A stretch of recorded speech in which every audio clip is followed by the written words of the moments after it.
Hearing the man's words that their closeness would continue even after marriage, the girl stopped dead in her tracks, unable to hide her shock.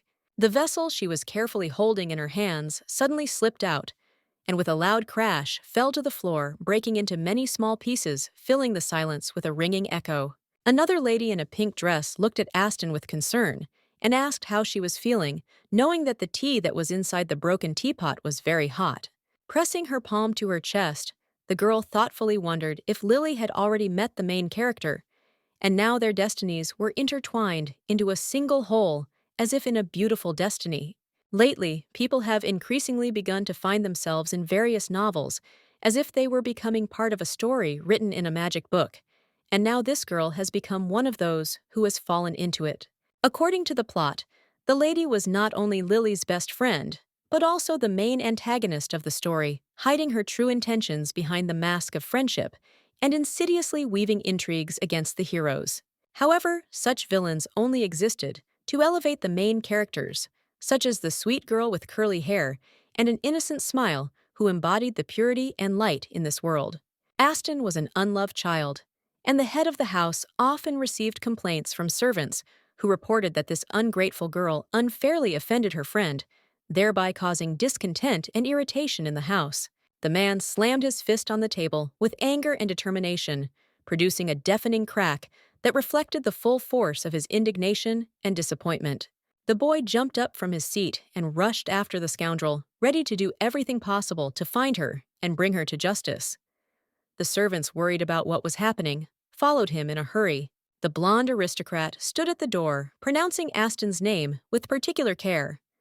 The man's voice was filled with insistence and impatience. Opening the door with a bang and a loud slam, the nobleman, full of indignation, shouted that the little wretch had caused a lot of trouble again, causing many disappointed sighs and angry looks from those around him. At this point, Aston offered her stepsister to try on the new dress, but she hesitated when she noticed her father standing there with a look of surprise and displeasure. Having calmed his anger, when the man realized that his own daughter was inside, he sternly ordered the little one to sit as quietly as possible, like water under grass, and not to attract unnecessary attention to herself.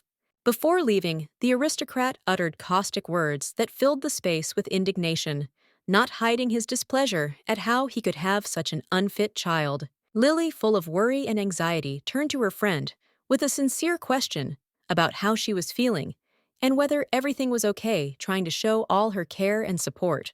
Tears began to flow from the main character's eyes, and a lump of grief and self-flagellation was sown in her heart. She began to blame herself for everything that had happened, feeling guilty for every mistake and failure. The lady with the dark, mocking face twisted into a sinister grin called the noble Lady Aston Seymour distant, demonstrating her disdain and mockery. Before meeting Lily, the little girl's life was filled with constant rumors and ridicule from other aristocrats who considered her arrogant and haughty, not missing an opportunity to humiliate and defame her reputation. Covering her ears with her hands, the girl tried to escape her bad reputation, as if trying to drown out the condemning words that haunted her and ruined her life. The lady stood all alone, surrounded by silence, as if the whole world had disappeared, leaving the little girl alone among her own thoughts and memories. On the horizon appeared Lily, a girl whom a strict father brought into the house to keep his own daughter company and bring a little joy and fresh emotions. The friend quickly overcame all the obstacles and barriers set up by the noblewoman and finally hugged her, freeing her from all invisible barriers and tensions, creating a feeling of warmth and support. A new friend literally saved Aston by spending time with her, creating exquisite flower crowns, and helping her find comfort and joy in simple yet magical moments. However, all good things come to an end sooner or later, and now 5 years have passed since the girl's arrival.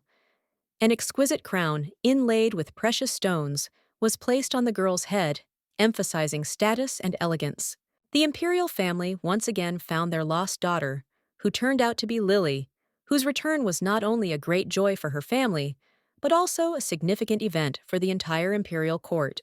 Helping Aston wipe her dress with a handkerchief, the lady knelt beside her. They were now 20 years old, and the time had come when they were to begin choosing their husbands.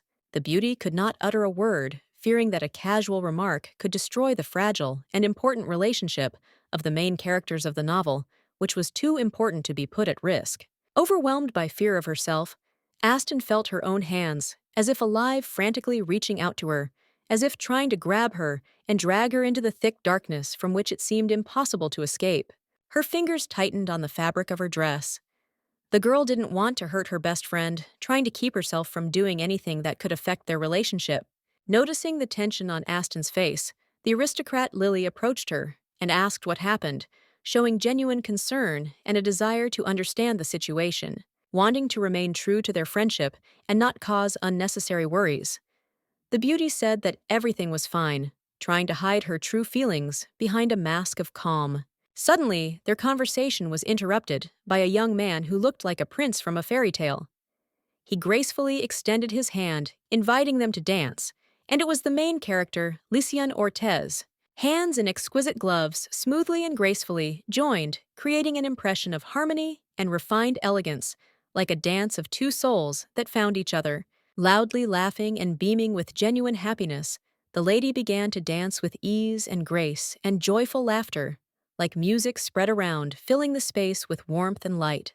The ideal couple of lovers discussed something important, enjoying every moment of closeness and comfort, which created a special bond of understanding and warmth between them. Hands were clenched tightly into fists as she tried her best not to let her emotions get the better of her and ruin Lily with her overwhelming excitement. Therefore, the girl could only stand with an indifferent face in the crowd, watching the dance of a couple who attracted the attention of all high society with their charm and grace. Aston was confident that Lily had not only a wonderful future ahead of her, full of bright prospects and dreams come true, but also a happy ending filled with joy and satisfaction. The found princess will be happy despite the absence of her old friend, because she will have a new fiancé and prospects for a bright future. The girl turned around and left the room. Her intentions were decisive and firm. She was determined to finally wake up from this long and tiring sleep that dragged on endlessly. Night had fallen, and the mansion, shrouded in a mysterious peace, was illuminated by the soft light of the stars, which sparkled in the sky like precious stones. The lady, concentrating her attention, sat at the table slowly and carefully, sorting through the documents, each of which required her deep analysis and understanding, immersed in the world of important papers and tasks. Suddenly, her graceful fingers stopped on a particularly beautiful piece of paper, which sparkled magically in the light, decorated with delicate designs of roses, attracting special attention. This piece was somewhat reminiscent of Lily, which had the same bright and expressive personality, as if each element of the paper reflected its unique essence. Slowly, with exquisite grace, the aristocrat began to write a letter to her friend, in which she said that if she was reading these lines, then Aston had already left her home and set off on a long journey. Having entered the world of the novel when she was only 10 years old, the noblewoman hoped that, as in other novels, she would be able to find the love of family and friends, find her place in this new world, and be surrounded by care. She dreamed of finding a lover, as happens with the heroines of stories, hoping for romantic happiness and exciting events that usually accompany the main characters on their journey. But every time the lady tried to meet someone or just chat, the same thing happened. All attempts invariably ended in failure, as if fate was playing with her. People shrank away from her, as if they were afraid of something unknown, and often called her an ominous child, leaving behind only fear and misunderstanding. They mocked the little girl mercilessly, and then, as if out of habit, shifted all the blame onto her, as if her very existence served as an excuse for their cruelty and injustice, making her a target for mindless malice and indifference.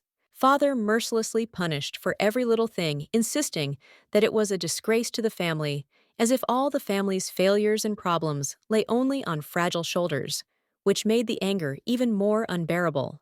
All excuses were invariably interrupted by a sharp and loud tap of his cane, as if this sound were the final sentence depriving the lady of the opportunity to be heard. The man sternly ordered his daughter to be as quiet as a mouse, emphasizing each syllable with cold determination.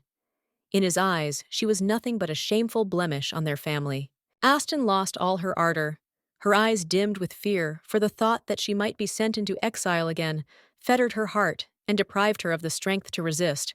Lily intervened in the conversation, hugging her friend and confidently voicing her opinion, showing the rare courage and determination needed to stand up to the powerful head of the family, demonstrating her resilience and independence. The noblewoman loudly declared that Aston was innocent, while the other nobles insisted that they were right and shifted the blame onto the defenseless girl. Bitter tears flowed down the cheeks of the rich man's own daughter, symbolizing the deep despair and sadness caused by the difficult test she faced at this difficult moment. Smiling as she sat at the table, Aston reflected on how her life would not have been as fulfilling without the support and presence of her noble friend, who was her support and source of strength. With the pen in her fingers, the lady realized that she needed to let go of her friend, clearing her path and allowing her to go her own way, so that they could both move on each on their own path. On paper, the beauty wrote that an outcast like her should not be near the princess, since their paths were too different, and she did not deserve such closeness. Aston finally found a way to escape from this novel and was determined to try it to change her destiny and free herself from the limitations of the fictional world. The final touch in writing the letter was perfume, which with a delicate aroma gave the message a special elegance and individualities. The message was carefully placed on a tray, which the servant was to hand over in order to deliver it to the addressee with due respect and attention. Opening the creaking doors, the lady stepped into a dark room devoid of even a hint of light, where a thick silence enveloped the space, and unclear outlines dissolved into the darkness. With the intention of returning home soon, the aristocrat sat down carefully next to the bed, internally trembling with excitement and the hope that the maids had not discovered the secret she had hidden, which the little girl had tried so hard to hide. Soon the woman's hand came across the handle of the suitcase, and the lady felt a slight relief, knowing that the important thing was now under control and ready for immediate use.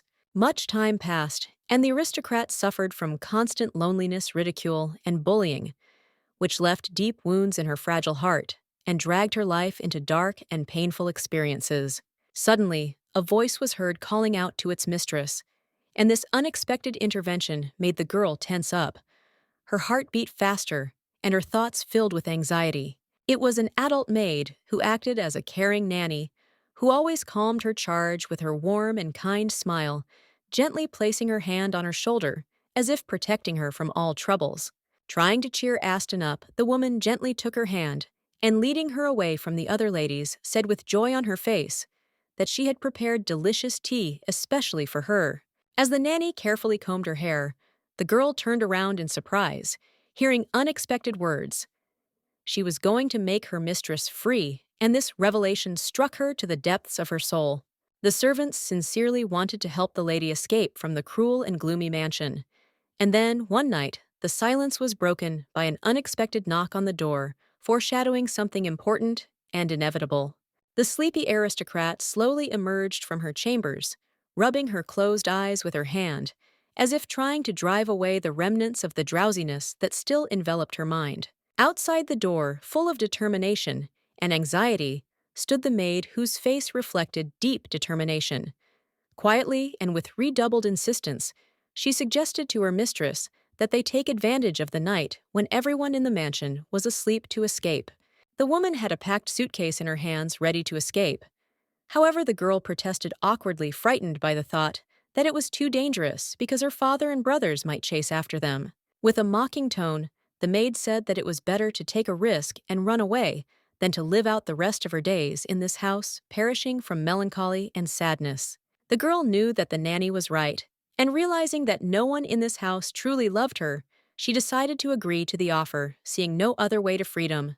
The servant politely, but insistently, asked the lady to pack her things, emphasizing that they planned to set off tomorrow night. There was very little time left, and every minute mattered. The girl's eyes flashed with memories of the failed escape that had once turned into a failure. Now, having thought it over carefully and realized everything, she had a clear intention to put her plan into action. That day, their plan finally failed, and the only window that shone from that gloomy house was like the last bright reminder that their escape attempt had ended in failure. Everyone blamed the nanny alone for the failed escape, claiming that the woman was blinded by the money that could be obtained for selling the daughter of aristocrats.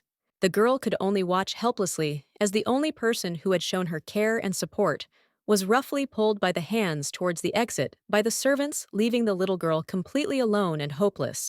To the cruel father, this was just a pitiful spectacle, not worth his attention. He perceived the situation as a minor setback, not worth his time and effort. Later that day, little Aston sat alone in a chair, unsure of what to do next. Time dragged on endlessly, and her exile, which was scheduled for 2 years, began from that moment. Just touching the suitcase sent the little girl into a dark memory, bringing back a flood of painful images and emotions she had tried to forget. The gems could be worth a lot of money, so it was decided to take with them a pearl bracelet and a comb, which could bring some value in a difficult situation. Holding the jewelry in her hands, the lady thought about what she should take with her to ensure some financial security for herself in the future. Looking around and noticing that the suitcase was too empty, she realized that she had not taken enough things with her that could be useful in their difficult situation. Suddenly, she was joined by another person who entered without knocking with a wide smile on his face. The unexpected appearance only increased her feeling of uncertainty and anxiety, adding even more tension. It was a young man with blonde hair and blue eyes. He asked mockingly why the noblewoman was still awake, clearly surprised that her night's rest had been disturbed. It was Claude Seymour standing on the balcony, a man of a harsh and unmannered disposition who considered it unnecessary to knock on a lady's door. The nobleman asked rudely and with a hint of contempt why Aston was staring at him, as if the noblewoman did not consider him worthy of even the slightest answer. The words were full of arrogance, and there was a sense of resentment in them. Without thinking twice, the lady quickly hid the suitcase behind her back, trying to hide its contents and avoid unnecessary attention. Claude began to approach his companion mockingly, noting that she had become too boring and predictable. He remembered how, in childhood, Aston, upon seeing him, turned pale and ran away in panic, in contrast to the current calm which irritated him. Approaching the girl's hair, the man, with an expression of mocking interest on his face, asked if she was afraid of him now. Words full of irony and cold-blooded malice aimed to arouse fear in the girl. After this, the nobleman noticed that Aston was dressed in a pauper's dress and was standing on the balcony at night, which seemed extremely strange and unacceptable for her situation. With a contemptuous grin, he asked the lady if the aristocrat was really planning to run away, judging by her unusual behavior and low-class clothing, which only increased the disdain. Unwilling to tolerate the little girl's stubbornness any longer, Claude grabbed Aston by the hair and, roughly pulling her to the side, called her stupid, demonstrating his displeasure and contempt for her unsuccessful attempts to escape. Without her last name, the lady seemed empty, a nobody and a nothing, having lost all the significance and identity that her family gave her. The girl stepped back, holding her head tightly, as if trying to cope with the growing flow of emotions and the overwhelming fear that had completely taken over her. The man, without any embarrassment, robbed his interlocutor of her suitcase and, carefully examining it, asked what kind of thing it was and what significance it had, as if trying to reveal its true value and purpose. The suitcase's lock came open, and jewels poured out of the old bag, sparkling in the dim light, which only increased the feeling of helplessness and excitement. With longing and deep sadness, Aston could only helplessly watch as the man, without showing any respect, mercilessly destroyed all the jewelry. The aristocrat's hands, tightly clutching the hem of her dress, seemed to seek comfort and fortitude in this simple gesture, when her fragile world was collapsing right before her eyes, evoking a feeling of deep internal struggle and despair. Waving goodbye, Claude ordered Aston to stop her dreams of escape, convincing her that she had no chance of surviving outside the walls of her home, and that all attempts to escape were in vain. Sadly, the lady knelt down next to the broken jewels, as if trying to find solace and peace among the wreckage of her hopes and dreams. She continued to sit without moving, until the door behind which the unexpected guest was hiding closed with a dull sound. In the silence filled with heavy thoughts and bitterness from what she had experienced, the noblewoman remained immersed in her thoughts. As Aston gathered the remaining stones, she realized that she could once again gather the ingredients for her escape. The hope of freedom once again filled her thoughts, despite everything that had happened. With a determined step, The aristocrat headed towards the railing full of determination, as if ready to do everything necessary to achieve her goal, despite all obstacles. Without a moment's delay, the noble lady jumped from the balcony, with grace and determination, spreading her arms like wings, and rushed into a breathtaking and rapid flight into the endless and blue skies. In the dim candlelight, a woman's hand gracefully curved and delicate, carefully held the letter as if it were the most precious treasure, creating an atmosphere of intimate mystery with its warmth and light. It was Lily, holding in her hands a letter from her runaway friend, reading lines filled with remorse and regret under the dim light of a candle. Quick footsteps sounded in the silence of the night, with a loud and sharp thud from hitting the cold floor, as if someone was rushing in a panic, leaving no moment for reflection or regret. It was Aston who stood by the carriage, with the driver saying that they should head to the Tower of the Magicians of Britannia, emphasizing the importance of this journey to the fulfillment of their task. White birds gracefully fluttering in the air soared freely above the transport, as if symbolizing peace and tranquility. Their smooth and graceful movements were in sharp contrast to the hectic traffic and bustle below them. Long ago, Aston discussed with Lily whether her friend could keep secrets, wondering about the trust and secrets that might be hidden in their relationship. Then the lady, with a light and graceful wave of her hand, concentrating all her magical concentration on one specific place created from the air, an elegant bird, which she decided to call a Sia. Aston explained that the bird was a familiar and quickly closed her friend's mouth, ordering her not to make a sound so as not to reveal her secret that she was a sorceress. The girl put her finger to her lips elegantly, giving a sign of silence, which immediately made Lily feel embarrassed. The beauty awkwardly rubbed the back of her head, believing that such behavior was inappropriate, and apologized with sincere regret. Heading towards the tower in a luxurious carriage, the aristocrat doubted that anyone would be able to guess her true direction and the purpose of her journey. There was a man on the street selling fresh baked goods, attracting passers-by with the aroma of hot buns and bread, and offering to enjoy delicious and freshly baked products. Another commoner carried a basket full of fresh herbs that had been carefully picked and were fragrant, bringing into the air the scent of greenery and the natural riches of the earth. Watching ordinary people, the aristocrat began to wonder if she was truly happy living the life they did, and wondered if she had missed something important while living in her privileged world. However, if this were the case, the little girl would never have met Lily. Suddenly, from the girl's hands, as if by a magical miracle, a light flowed, which gradually transformed into a bright and mysterious seal. The hand passing through the magic shield pulled out a book from it, shrouded in a mysterious glow, as if it itself was part of a magical and mysterious world hidden from prying eyes. Aston began keeping this diary in her own hands when she was 13 years old, filling it with thoughts and events that gradually turned into a chronicle of her life. One of the entries in the diary was particularly old, made at the first meeting with the beautiful Lily, when the owner of the book herself was trembling with great fear. Then tears flowed down the cheeks of the aristocrat, and sitting on the cold floor, she was seized with horror at the thought that the main character could take her place, while she herself would remain in this gloomy and hopeless situation, risking death.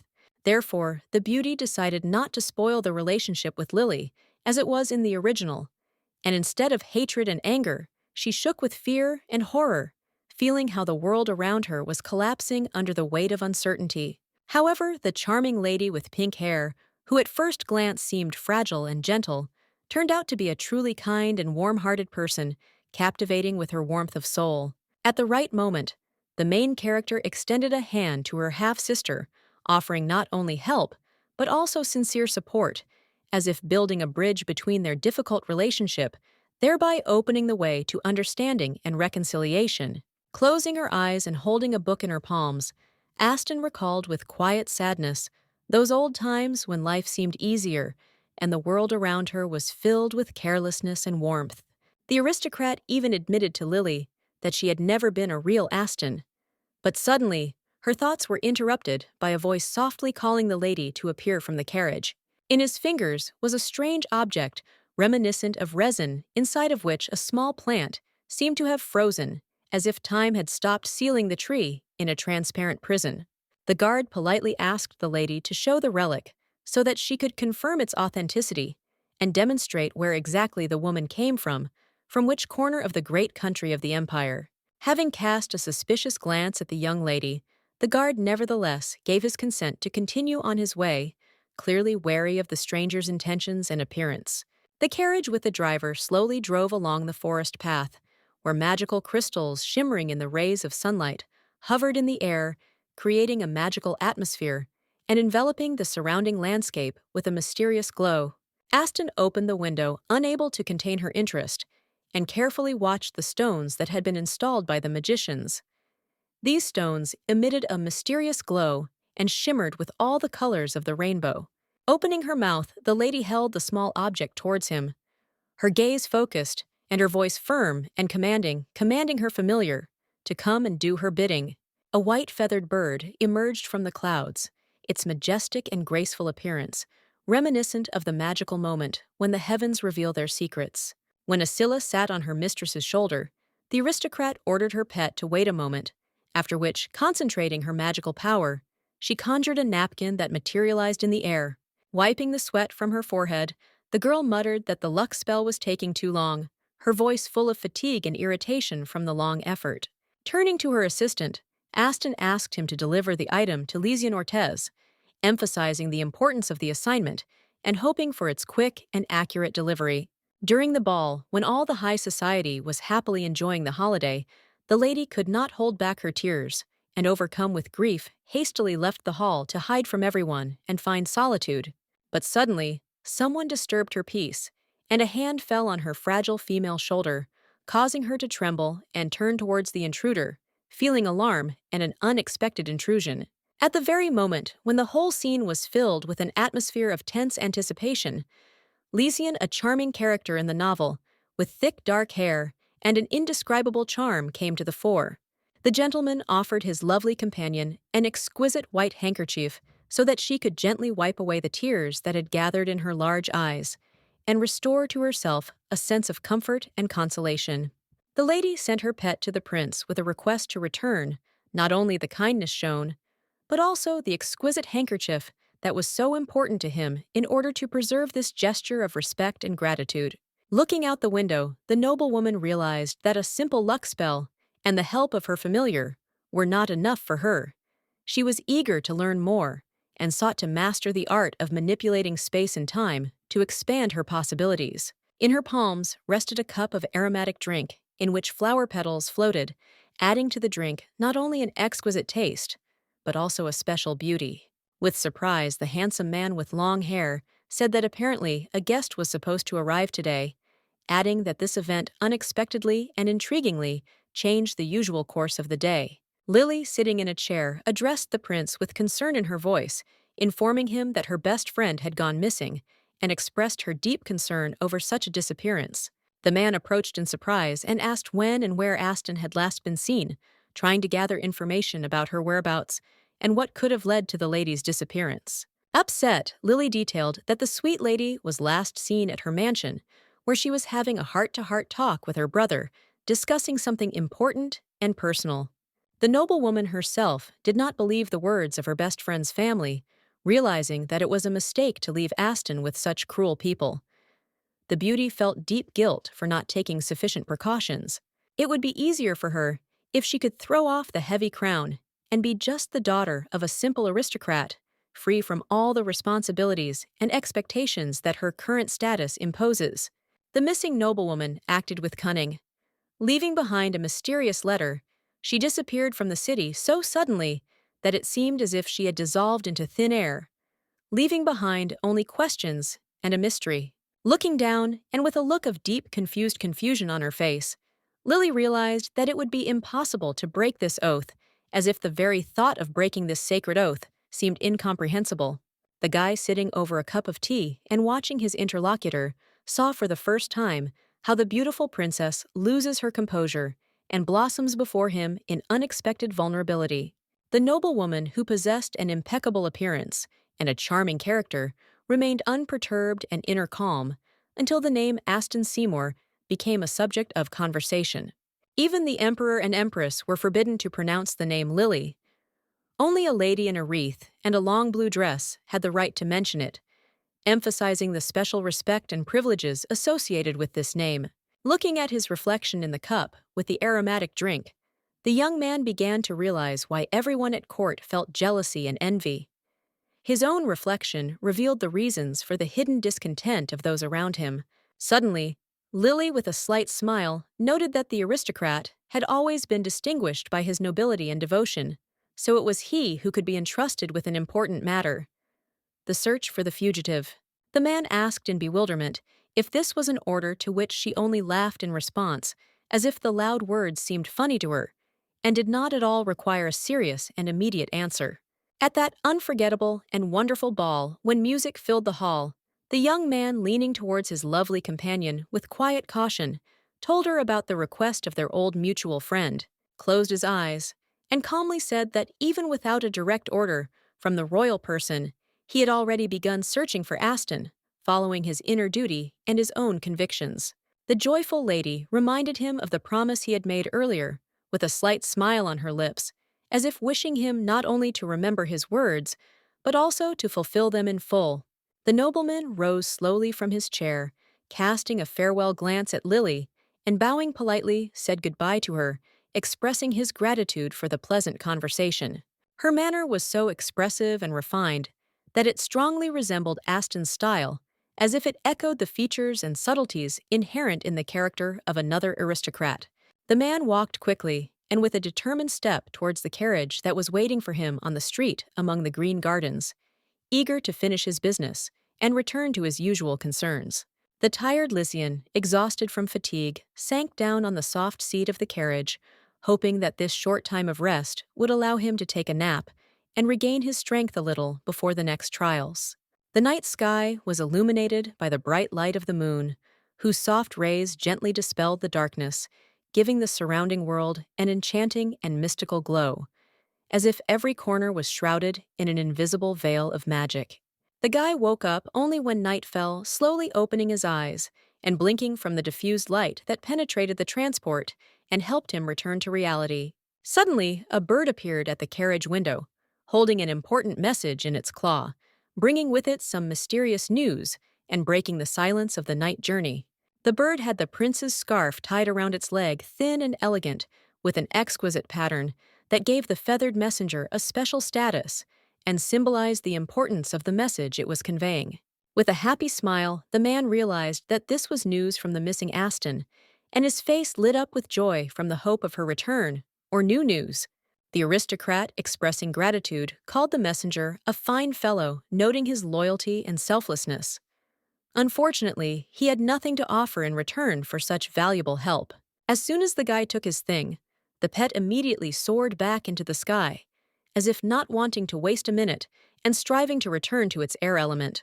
The nobleman's fingers tightly gripped the fabric, wanting to capture every curve of it, giving special importance and careful attention to this item. That day, Lysian, without hesitation, gave his thing to the crying girl, showing kindness and compassion despite his own feelings and circumstances. The guy couldn't get rid of thoughts about the beautiful Aston. Her image constantly hovered in his mind, preventing him from concentrating on everyday affairs and causing endless worries in his heart. Sitting in a chair, the lady hesitantly and stammeringly got to know the new person, trying to overcome her embarrassment and make a good impression despite her inner anxiety. Opposite sat a man with long hair and a serious look. His refined appearance and inscrutable expression gave him a mysterious and impressive appearance. He was the head of a line of wizards, a Morin, whose roots go back into the distant past.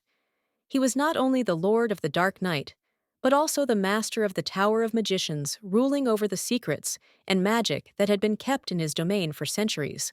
Moreover, the man was the second person to propose to Lily, opening up the prospect of a new life to her and expressing his sincere feelings and intentions. Hivan Amorin looked at his guest, carefully studying her with restraint and concentration, trying to understand her true intentions and character, carefully assessing every movement and facial expression. Bowing her head, Aston couldn't help but notice that the boy looked just as handsome as he did in the novel. The mage's handsomeness and refined appearance seemed like a living embodiment of the images she had read and imagined. Haven mysteriously said that the lady was able to get into the tower only because he himself allowed her to do so, thereby emphasizing his power and control over the situation. It turned out that the aristocrat literally emanated the smell of magic, which enveloped her from all sides like an invisible aura, indicating a connection with mystical forces. Jumping up from her seat, Aston excitedly asked the wizard if it was possible that this was time magic, wanting to find out if what was happening was related to an ancient and powerful spell that could alter the flow of time. The sorcerer replied that it was unlikely to be time magic, since the magic of space and time had long since disappeared in the fire, leaving only ashes and forgotten legends about its powerful abilities. Taking a cup of tea in his hands, the man asked with interest what exactly brought the lady to him, trying to find out the reasons for the visit and the motives that prompted her to ask for a meeting. The lady replied that she had been using magic for a long time and seemed to have found the key to moving through time and dimensions, which opened up new horizons and opportunities for her in the world. The sorcerer was shocked and amazed to the core when the lady who expressed her desire to become a part of their magical society and stay in the tower gave such a passionate and inspiring speech. He folded his hands in front of him and wondered if he should trust this mysterious girl, whose intentions and motivations remained a mystery and uncertainty to him. Slowly and thoughtfully, Aston began to speculate that perhaps they could banish her, but at the same time, they realized that a woman's knowledge and skill in time-related magic was too valuable to simply let the noblewoman go. After this, the beauty added that she was aware of the ability of magicians to determine whether a person is telling the truth or lying using their eyes. The wizard who led the people with a scepter in his hand was the head of the Amoran family. He had the ability to calmly read the mana movements of other people. With trembling and fear in her eyes, the lady, unable to cope with the growing excitement, hugged her shoulders tightly, as if trying to find comfort and protection in her own arms. With a smile on his lips, the guy noted that everything was indeed like that, although he admitted that there were weak points in such magic. Aston's words slightly attracted the interlocutor's attention, causing him to show interest. With no other choice, the aristocrat decided to demonstrate her magic by creating an exquisite seal to demonstrate her abilities and advance her position. Surprised, Hyven jumped from his seat when the lady managed to use the magical artifacts of the ancient empire, demonstrating her outstanding abilities. Unable to contain his curiosity, the man extended his hand, intending to personally verify the authenticity of the seal, hoping that only a personal touch could give him a full idea of its true value. With a smile on her face, the lady with obvious pleasure compared the magician to a squirrel, which, having found a nut, stubbornly and persistently holds on to it, as if refusing to let go of its valuable find, despite all the attempts of those around to dissuade the beast. Apologizing for her sudden fit of laughter, Aston explained that she has the unique ability to send small objects into subspace where they can be kept out of reach. Hyven realized that this lady was a representative of an ancient and rare line of wizards who possessed the unique ability to control time, which made the beauty even more mysterious and valuable. In the fictional world of the novel, the distinguishing features of sorcerers are determined by what each individual specifically wishes to achieve, making their abilities unique and connected to their inner aspirations. People burning in fire could express their desire to become flame mages, and this desire merged with their destiny, turning them into wielders of fire magic. People drowning in water could express their desire to breathe underwater, and this desire would make them possessors of water magic, allowing them to exist in an aquatic environment. Thus, wizards found their powers when their aspirations and desires became part of their being, and they could touch the light with their own hands. So Aston proposed to her interlocutor to make a deal that would combine their aspirations and strengths, allowing them to jointly realize ambitious goals and achieve the desired result that they could not achieve alone. The first and fundamental rule of magic was the observance of equivalent exchange. Every action required an equivalent sacrifice in order to maintain the balance of power and harmony. Both mages would mark themselves with mana when they made the pact and shook hands, symbolizing their mutual agreement and ensuring that the terms of the agreement would be followed. The man, with a slight smile on his face, listened attentively to the terms of the deal, in which the lady offered a guaranteed transfer of information about the forces of time and space in exchange for protection and the provision of tools for research. Rising from his seat, the sorcerer calmly explained that everyone was always glad to see a wizard with dimensional powers, because such knowledge and skills brought great benefit to everyone. Extending his hand, Hyven congratulated Aston on joining their mage tower, with a slight smile welcoming her as a full member of this ancient and powerful brotherhood. The girl sadly remembered her best friend Lily, desperately wanting to see her beautiful face, at least once more before leaving this world forever. And also Lycian, who was the first to come to Aston's aid in her most difficult and dangerous moment, showing not only his loyalty and care, but also true courage. The handshake took place, and the lady, with a grateful smile, thanked her interlocutor for his understanding and willingness to help in such an important matter for her.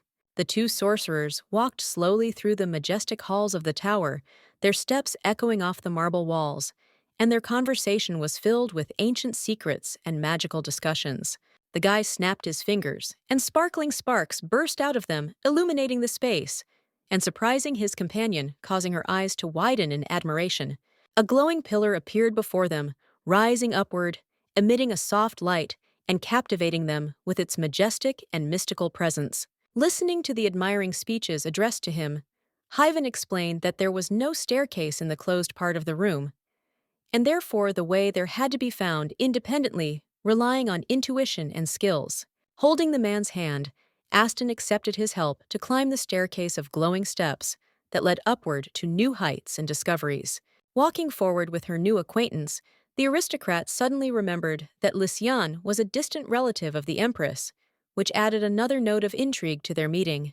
It should be noted that the profile of the magician was as magnificent as, and not inferior to, the profile of the prince, radiating inimitable elegance and magical grace that fascinated and captivated the gaze.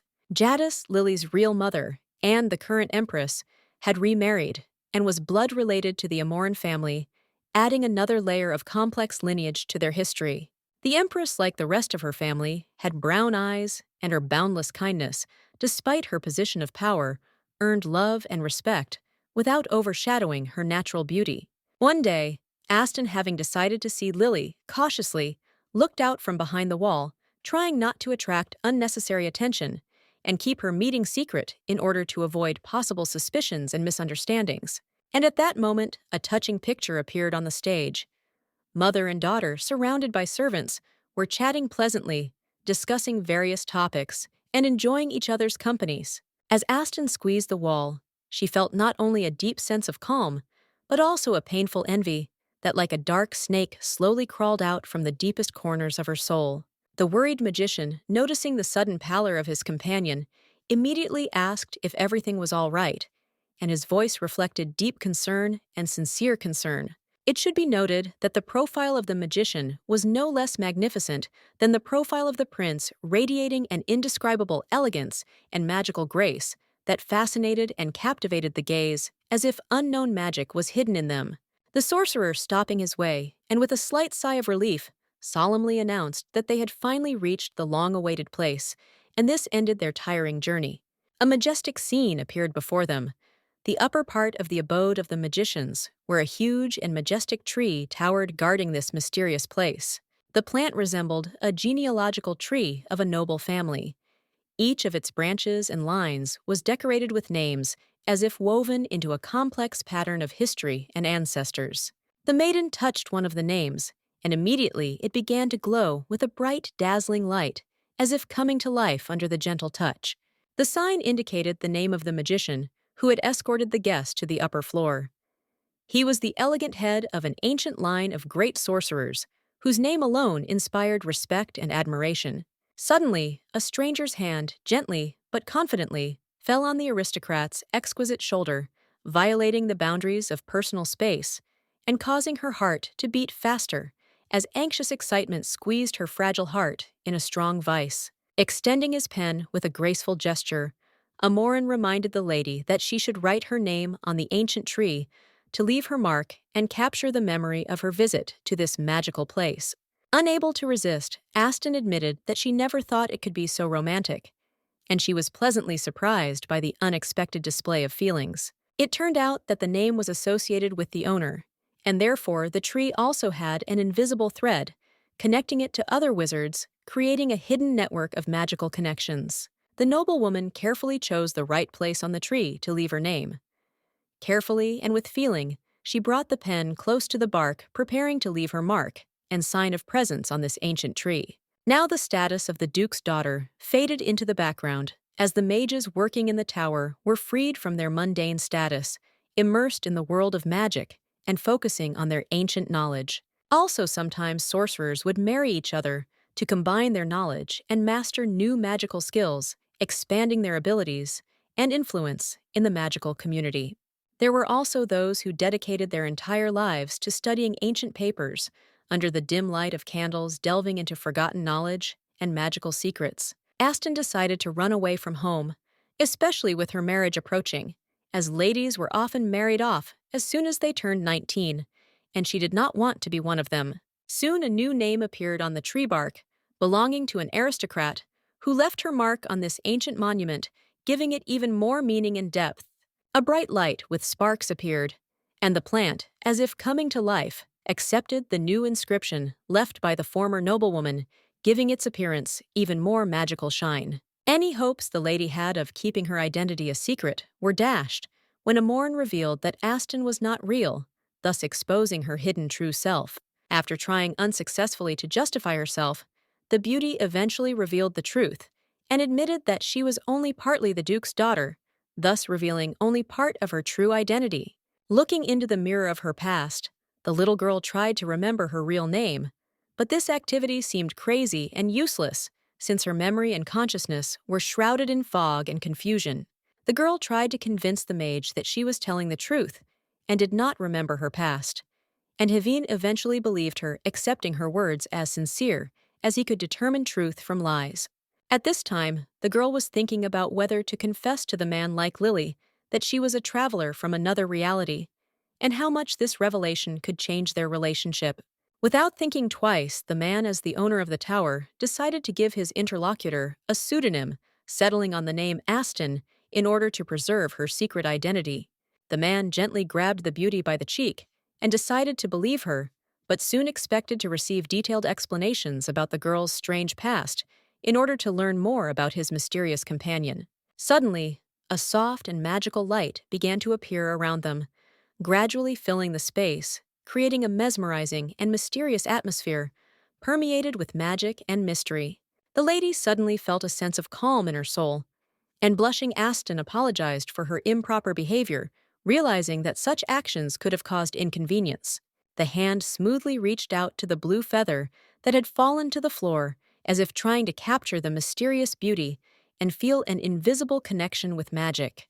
The guy walked up to the wall and, concentrating on taking a brush in his hands, began to write the name of the new tower's ward, trying to carefully draw each letter in order to create a perfectly even and beautiful text that would become a symbol of a new beginning. Now realizing that she was not the real daughter of the Duchess, the maiden was faced with the painful thought of where the real Aston could be, and what fate could await the little one in this complex and unpredictable world. Burning with excitement and interest, the sorcerer casually asked if the beauty had previously had a teacher from the Tower of Magicians, hoping that this could shed light on her mysterious origin.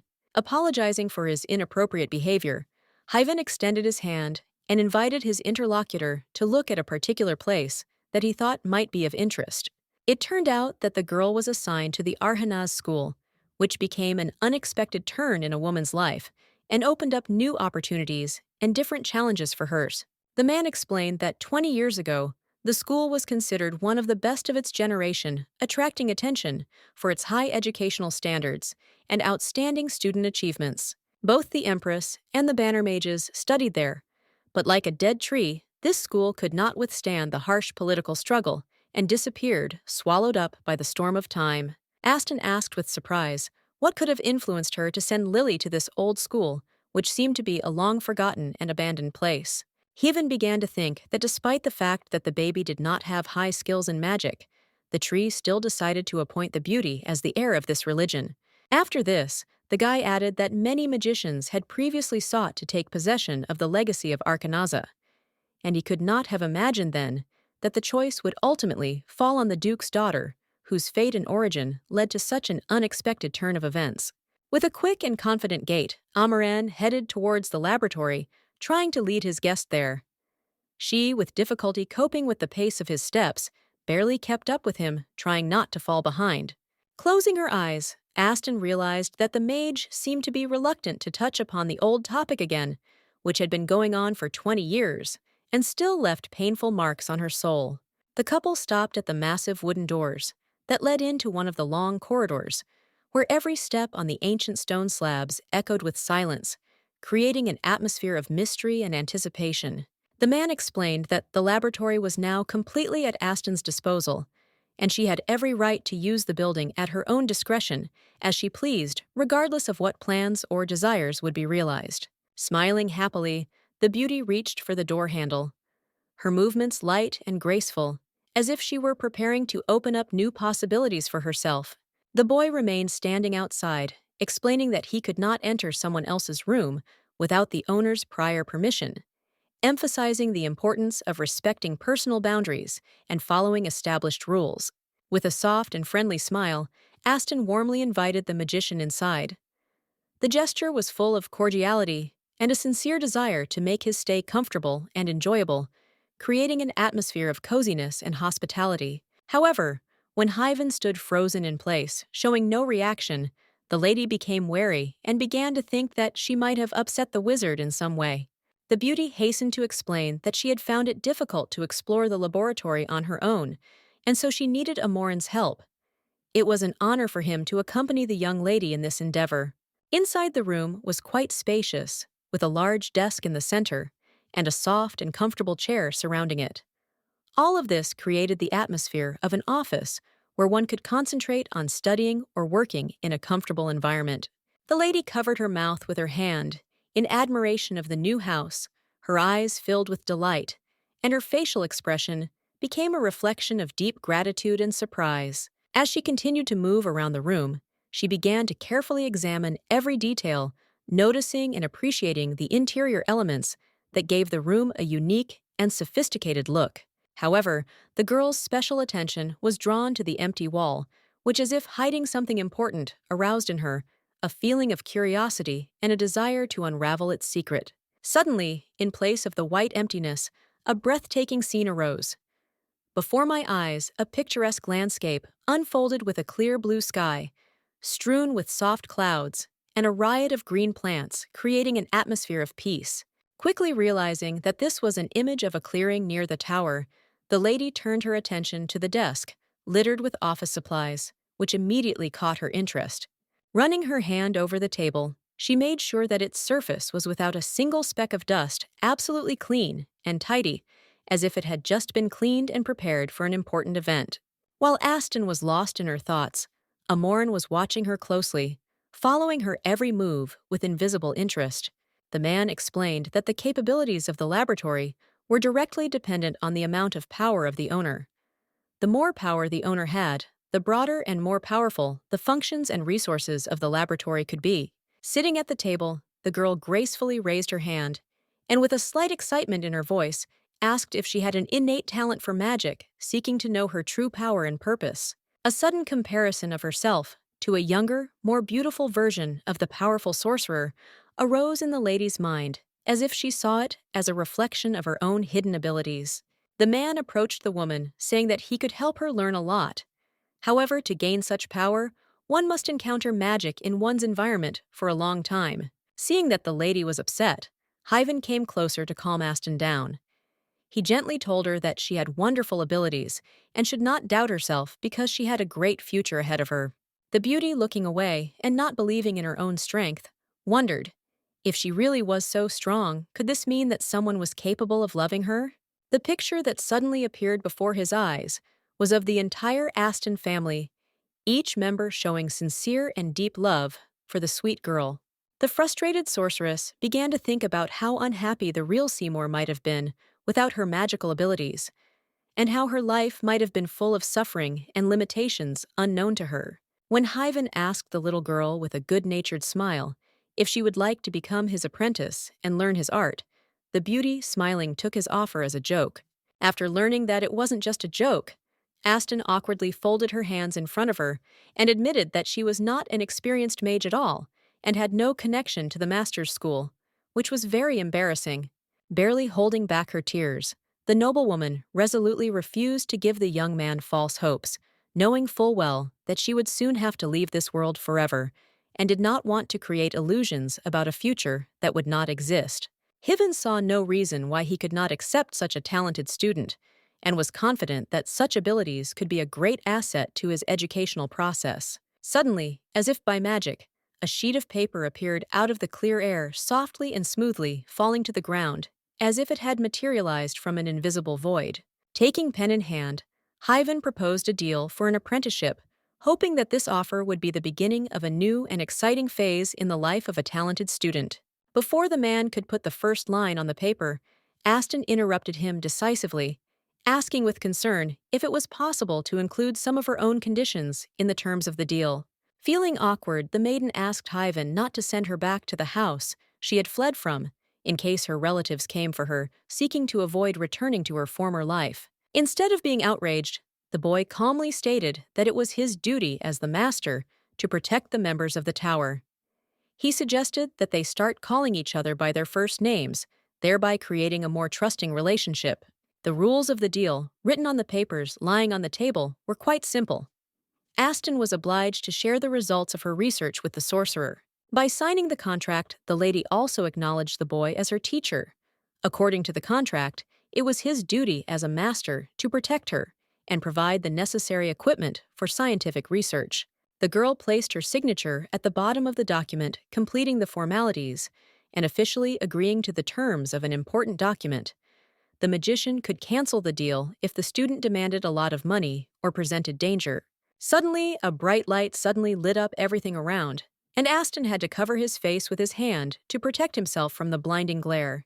The paper, as if under the influence of magic, began to slowly become engulfed in a bright flame, and this fiery spectacle became a symbol of the fact that the treaty was finally officially concluded and came into full force, leaving only ashes.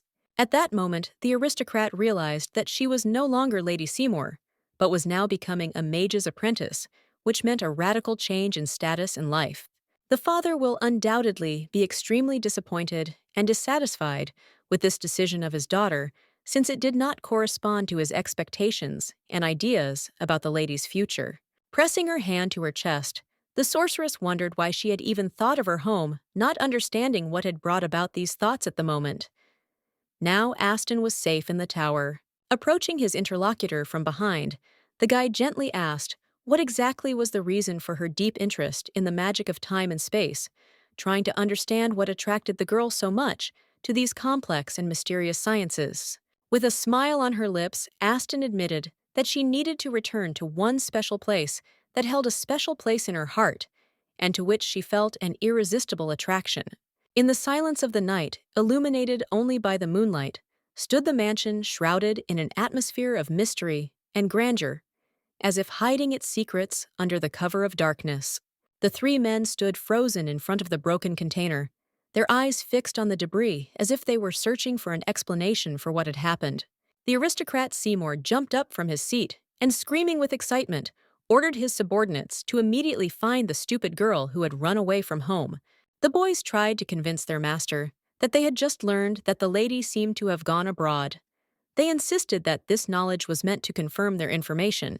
The butler stepped forward and suggested that the young lady was currently with the princess, as they often spent time together, which could explain her absence. Standing opposite the gentleman, the man declared that he would immediately send servants to the palace to ensure order and resolve any problems that required urgent intervention.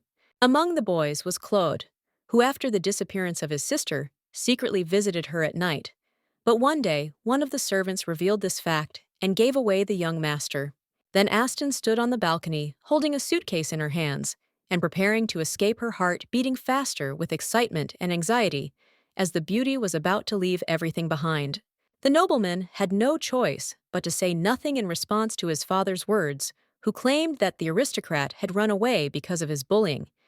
Any attempt to justify himself would only confirm his grave guilt.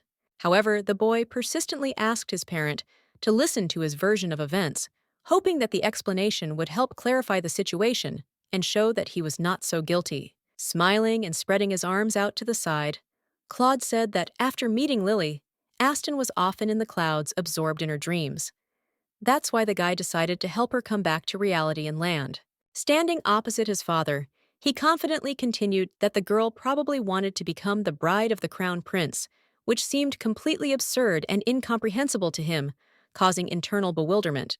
Looking away, the man quietly added that the lovely Aston was notorious in society, hoping that such cleverly chosen words would convince his father to believe it despite his inner doubts. Another guy suddenly intervened in their conversation, saying that the lady did not want to marry the prince at all. He added that there was someone else important involved in the current situation. Such concerns angered Lily's father, and the man, filled with anger, asked his relative if he even realized what he was saying, believing that such accusations only made things worse. The guy explained that all this time, Aston had only done what she had done, causing trouble, because of her stupidity. But if the princess was to be believed, there were other noble ladies behind all these actions, which indicated a more complex intrigue. It turned out that other people who wanted to make fun of the Seymour family skillfully manipulated the situation, approaching them with flattery and deception in order to achieve their goals. But the girl would not have been able to cope with even such a simple task as dressing without outside help, since she needed support and assistance from the servants who worked in the mansion. Unlike his daughter, whom he tried to protect and pamper, the cruel man did not spare his own sons and raised them strictly demanding high standards and strict discipline from them. Clutching his head, the father thought that perhaps he had been wrong to feel sorry for the little girl, and realized that he had wanted her to remain alive and well given all the difficulties and consequences they had faced. Not wanting to dwell on the bad for long, the aristocrat loudly ordered that the disappearance of his own daughter be immediately announced in order to attract attention and begin the necessary search as soon as possible. The sons were surprised by this decision, since they had already sent guards to search for him and thought that Aston would not be difficult to find. The young boys did not understand why it was necessary to make such a loud announcement, but the aristocrat was adamant. If they failed to find her, he insisted on turning to Lysian for help, believing that his help might be necessary. Turning to the window, the nobleman ended the conversation by declaring that if the daughter was not found by the end of the day, his subordinates should turn to the brave knight who could not leave the beautiful maiden in trouble. A new day had dawned, and in the square people were going about their daily business, scurrying back and forth, discussing the news, and making purchases, bringing a lively atmosphere to the general morning traffic. Among them was Aston, who removed the hood of her disguise and took a deep breath, freeing her face from the concealing veil and enjoying the feeling of freedom that came with it. On one of the woman's fingers, a precious ring glittered, shimmering in the rays of the morning sun and attracting attention with its exquisite design and sparkling stones. This magical and rare artifact was a gift from a teacher who accidentally discovered it in his laboratory and presented it as a symbol of deep respect and appreciation for the efforts of a diligent student. The lady carefully directed a stream of mana into the decoration, and soon magic began to shimmer around it, creating a mesmerizing magical glow and enhancing its magical properties to unprecedented heights. While looking at herself in the mirror with fascination, Aston noticed that her eyes had changed color, becoming deep black, which added an extraordinary mystery to her image. With a smile, the sorcerer said that the student should tell everyone that she belongs to the Amarin family, and then there will be no problems, assuring that such a statement will provide her with protection and support. Sitting near the fountain, the sorceress could not help but notice that the atmosphere in the square was tense. For some reason, even the street trading had ended earlier than usual. Aston, looking around, felt a vague premonition that something significant had happened around her. Behind her, the water shimmered softly, reflecting the light as if hinting at a hidden secret. Suddenly, wanderers appeared in the city, mixing with ordinary passers-by, attracting attention with their unusual appearance and behavior amidst the usual bustle of the city. The shield bore a coat of arms which showed a rose surrounded by two crossed swords, This symbol clearly indicated that he belonged to the noble Seymour family, renowned for its military prowess. The girl, noticing strange changes in the environment and feeling growing uneasy, turned to the apple seller with a request to clarify whether something important or unusual had happened that could explain the anxiety and concern. The adult commoner explained that the knights in the city were looking for a noble lady with blonde hair and green eyes. Then, to dispel the anxiety, the woman offered the girl to try a juicy apple. Aston gratefully accepted half of the fruit, appreciating the friendly saleswoman's gesture and enjoying the sweet taste of the apple, which helped her relax a little. Trying to blend in with the ordinary peasant women, the lady suddenly realized that she was walking alone for the first time without an escort, and this thought surprised her, making her think about how unusual and unexpected today's walk had turned out. Usually, the maids accompanied their mistress, carefully holding the hem of her long dress so that it did not touch the ground, did not get dirty, and maintained its impeccable, elegant appearance, worthy of the aristocracy. And the knights, walking ahead with honed attentiveness, cleared the way for the young mistress, protecting her from possible threats and creating an atmosphere of unshakable security around her in any situation. Realizing that she was getting close to the wanderers, Aston quickly pulled up her hood, trying to become invisible and blend in with her surroundings to avoid unnecessary attention. Aston stopped in front of a red brick building with 4 floors and looked around. It was the ancient merchant guild she had heard about in Lily's historical records. Wealth literally abounded all around. Jewels and gold coins poured out of every crack, and merchants offered everything that could be found in the world, demonstrating an incredible variety of goods. The sorceress carefully opened the door and entered carefully, examining the surrounding space, trying to catch every detail and understand what awaited her in the near future. Inside, as always, it was crowded. People sat at tables immersed in animated conversations and everyday activities, creating a rich atmosphere full of vital energy and activity. In the distance, at a large stand, stood a creature carefully studying something on it. It asked the new client to wait for a few minutes, immersed in its own affairs, and not interrupted by conversation. It turned out that it was a boy who was a werewolf in the form of a mouse. With a friendly and wide smile, he greeted the arriving guest who had joined the trading company. Having placed a golden sign on the table, the girl, with a determined look, announced that the woman's visit was caused by the need to obtain important information. The mouse looked curiously at the seal belonging to the second-level tower member. After that, he offered to provide the lady with the number she needed to obtain further information. However, Aston firmly rejected the offer and explained that the sorceress's real purpose was simply to gain information about the results of her previous training. The werewolf, with a friendly smile on his face, politely asked the lady to wait a little, and then, deftly climbing the wooden ladder, headed to the top shelf where important documents were kept. Soon, important documents and an old book appeared in their hands, each of which could contain key information needed to resolve issues. Looking at the papers, the boy explained that the lady had ordered a search for all types of time and space magic. In response, Ajan, the leader of the Black Moon mercenary squad, had been obtaining an ancient book dedicated to magic for her. The young man politely handed the old book to the young lady, who was deep in thought, and therefore did not immediately notice his gesture, as her attention was focused on her own thoughts and concerns. Using her mana, the lady read the title of the book about the missing magic. The information was sparse, but even this tiny clue revived the hope of returning home. Having thrown a coin to the little merchant, the beautiful sorceress curiously asked where she could spend a few years away from the capital to avoid prying eyes and not be discovered. Grabbing the sparkling gold, the little boy thought for a moment, and then confidently announced that such a secluded place, ideal for stealth, really does exist on Earth. The young boy asked the lady to bend over to him, and in a whisper cautiously informed him that such a secluded place was located in the province of the great country of Mariabel. The best was considered to be the port of Carlos, which was famous for its ships and provided excellent shelter due to its remoteness and strategic location. Before leaving, Aston sincerely thanked the mouse for his invaluable help, and then, with a kind smile and a gentle wave of her hand, said goodbye and set off on her further journey. As she left the guild, the maiden hoped that after visiting the tower, she would be able to go to another place and the port seemed to her an ideal option for continuing the journey, providing the opportunity for movement and new perspectives. Walking among the commoners, the lady remembered her important lesson with the teacher, and realizing how important it was not to be late for the lesson, she quickened her pace, trying not to waste a minute of time and to get to her destination as quickly as possible. Soon, a carriage park opened up before her eyes, where she noticed horse-drawn vehicles already lined up. The traditional carriages sparkling in the sun's rays created a picturesque picture. Aston accidentally bumped into another person, and their collision caused instant confusion.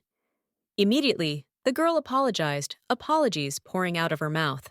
The stranger turned out to be Lysian, who asked the lady to follow him to the carriage, explaining that there were too many curious eyes on the street interfering with their conversation and creating unnecessary inconvenience. The surprised sorceress, deeply shocked by the fact that the guy managed to find her among many people, accepted his gaze with attention full of delight and bewilderment, unable to believe in such an amazing coincidence.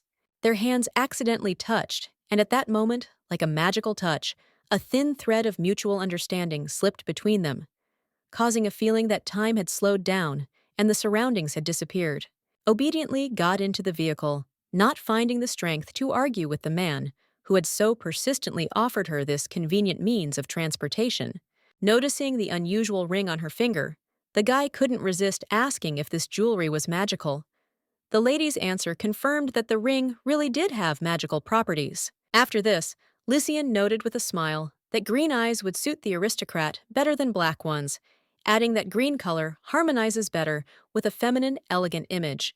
The man folded his arms and confessed that he had been very worried when he learned of his mistress's escape from home. At the princess's request, he had begun to search for her, showing all his determination and concern. The nobleman looked away and replied with embarrassment that his answer was more like yes and no. At the same time, since the situation was complicated and did not allow for a clear and short answer. Suddenly, sitting in the carriage, Aston realized that leaving Lily's story would be much more difficult than she had expected because the characters stubbornly did not want to let the noblewoman go. Sitting opposite the man, the beauty curiously asked what prompted him to look for her, expecting to hear an explanation of the reason for their unexpected meeting and the revelation of the motive behind this unexpected visit. The sorceress felt awkward when she caught the gaze of her interlocutor, which seemed to reflect betrayal, filling the atmosphere with tension and understatement. Deciding to change the subject, the beautiful lady asked with a smile how things were going with Lily, trying to distract the interlocutor next to her from the tense conversation and return the conversation to its former ease and casualness. Lysian rose from his seat and asked with bitterness in his voice, was his companion really only interested in the princess, as if Aston's own feelings did not bother him at all? When the girl recoiled from the touch, the aristocrat slowly lowered his hand, as if realizing that the woman's detachment was an inevitable barrier between them. Instead, the guy gently took the lady's hand, as if trying to find in this gesture at least the slightest connection and confidence that there was still something important between them. Raising her hands innocently, Aston began to justify herself, explaining that she had simply been lost in thought and had accidentally grabbed the man's hand, not realizing how it could have been perceived. The girl felt uncomfortable in the guy's company, embarrassed and confused, and thought that it would be better for them to stop the meaningless conversation to avoid further awkwardness. Since the beautiful Lysian was silent, the sorceress, reaching for the transport door and trying to open it, decided to leave his company, hoping to get away from her friend, the sweet Lily, and finally find solitude. Lysian offered to escort the lady home, and looking at her with concern, asked if she was afraid that he was going to tell his relatives that the knights had been sent to search for the missing beauty. Looking down, the girl immediately realized that the guy had some personal business with her. She had long ago learned to read people after many years of humiliation and manipulation, which allowed her to understand hidden motives. Therefore, proudly raising her head and piercing the surrounding silence with her gaze, Aston confidently declared that she completely trusted the aristocrat, despite all the difficulties and trials she had experienced, which had tempered her soul and taught her to be insightful. The nobleman's cheeks flushed red, betraying his embarrassment and unexpected excitement despite his determined attempts to maintain outward calm and control his emotions, no matter how hard he tried to hide the storm of feelings.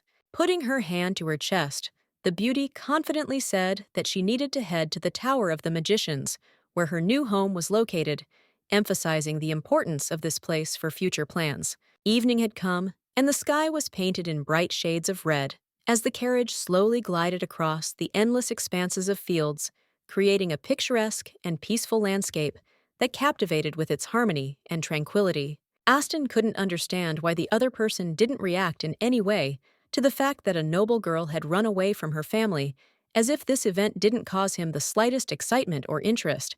During all this time, Lysian, deep in thought, looked thoughtfully out the window without showing the slightest interest or emotional reaction to what was happening around him. This man was Lily's first fiancé and a symbol of victory, who survived 6 years of war to become the beloved of the entire country, and a knight of light personifying the ideals of courage and honor. In the future, he could also become Lily's husband, which gave special significance to their relationship and emphasized the deep connection between them, as if fate itself had predetermined their future together, linking their destinies. The plot turned out to be much simpler than it seemed at first glance. A girl named Lily first lived in the Duke's house, and then, having acquired her real title, returned home, finally completing her journey. The girl lived in the capital, with her family winning the hearts of many men, and then married the main character. And so, this is how the story, full of love and life's trials, ended. Until Lily came into her life, Aston lived in complete isolation, absorbed in reading a novel from cover to cover, which became her only consolation in her loneliness. Out of fear that the main character would soon appear and give her real hell, the girl sometimes felt like a real villain, cursing her future rival and worrying about how her own future would turn out. Aston still couldn't believe that, despite all the hostile feelings, a true friendship had blossomed between them. Together, they walked through the flower fields, enjoying every minute of this new and wonderful union. Staring out the window and resting her face on her hand, the witch wondered what the real heroine was really like. Something had been bothering her since Lysian's arrival. Aston, the villain of the novel, rarely left the walls of her mansion, but she still appeared at public events from time to time, bringing her unique charisma and charm to them.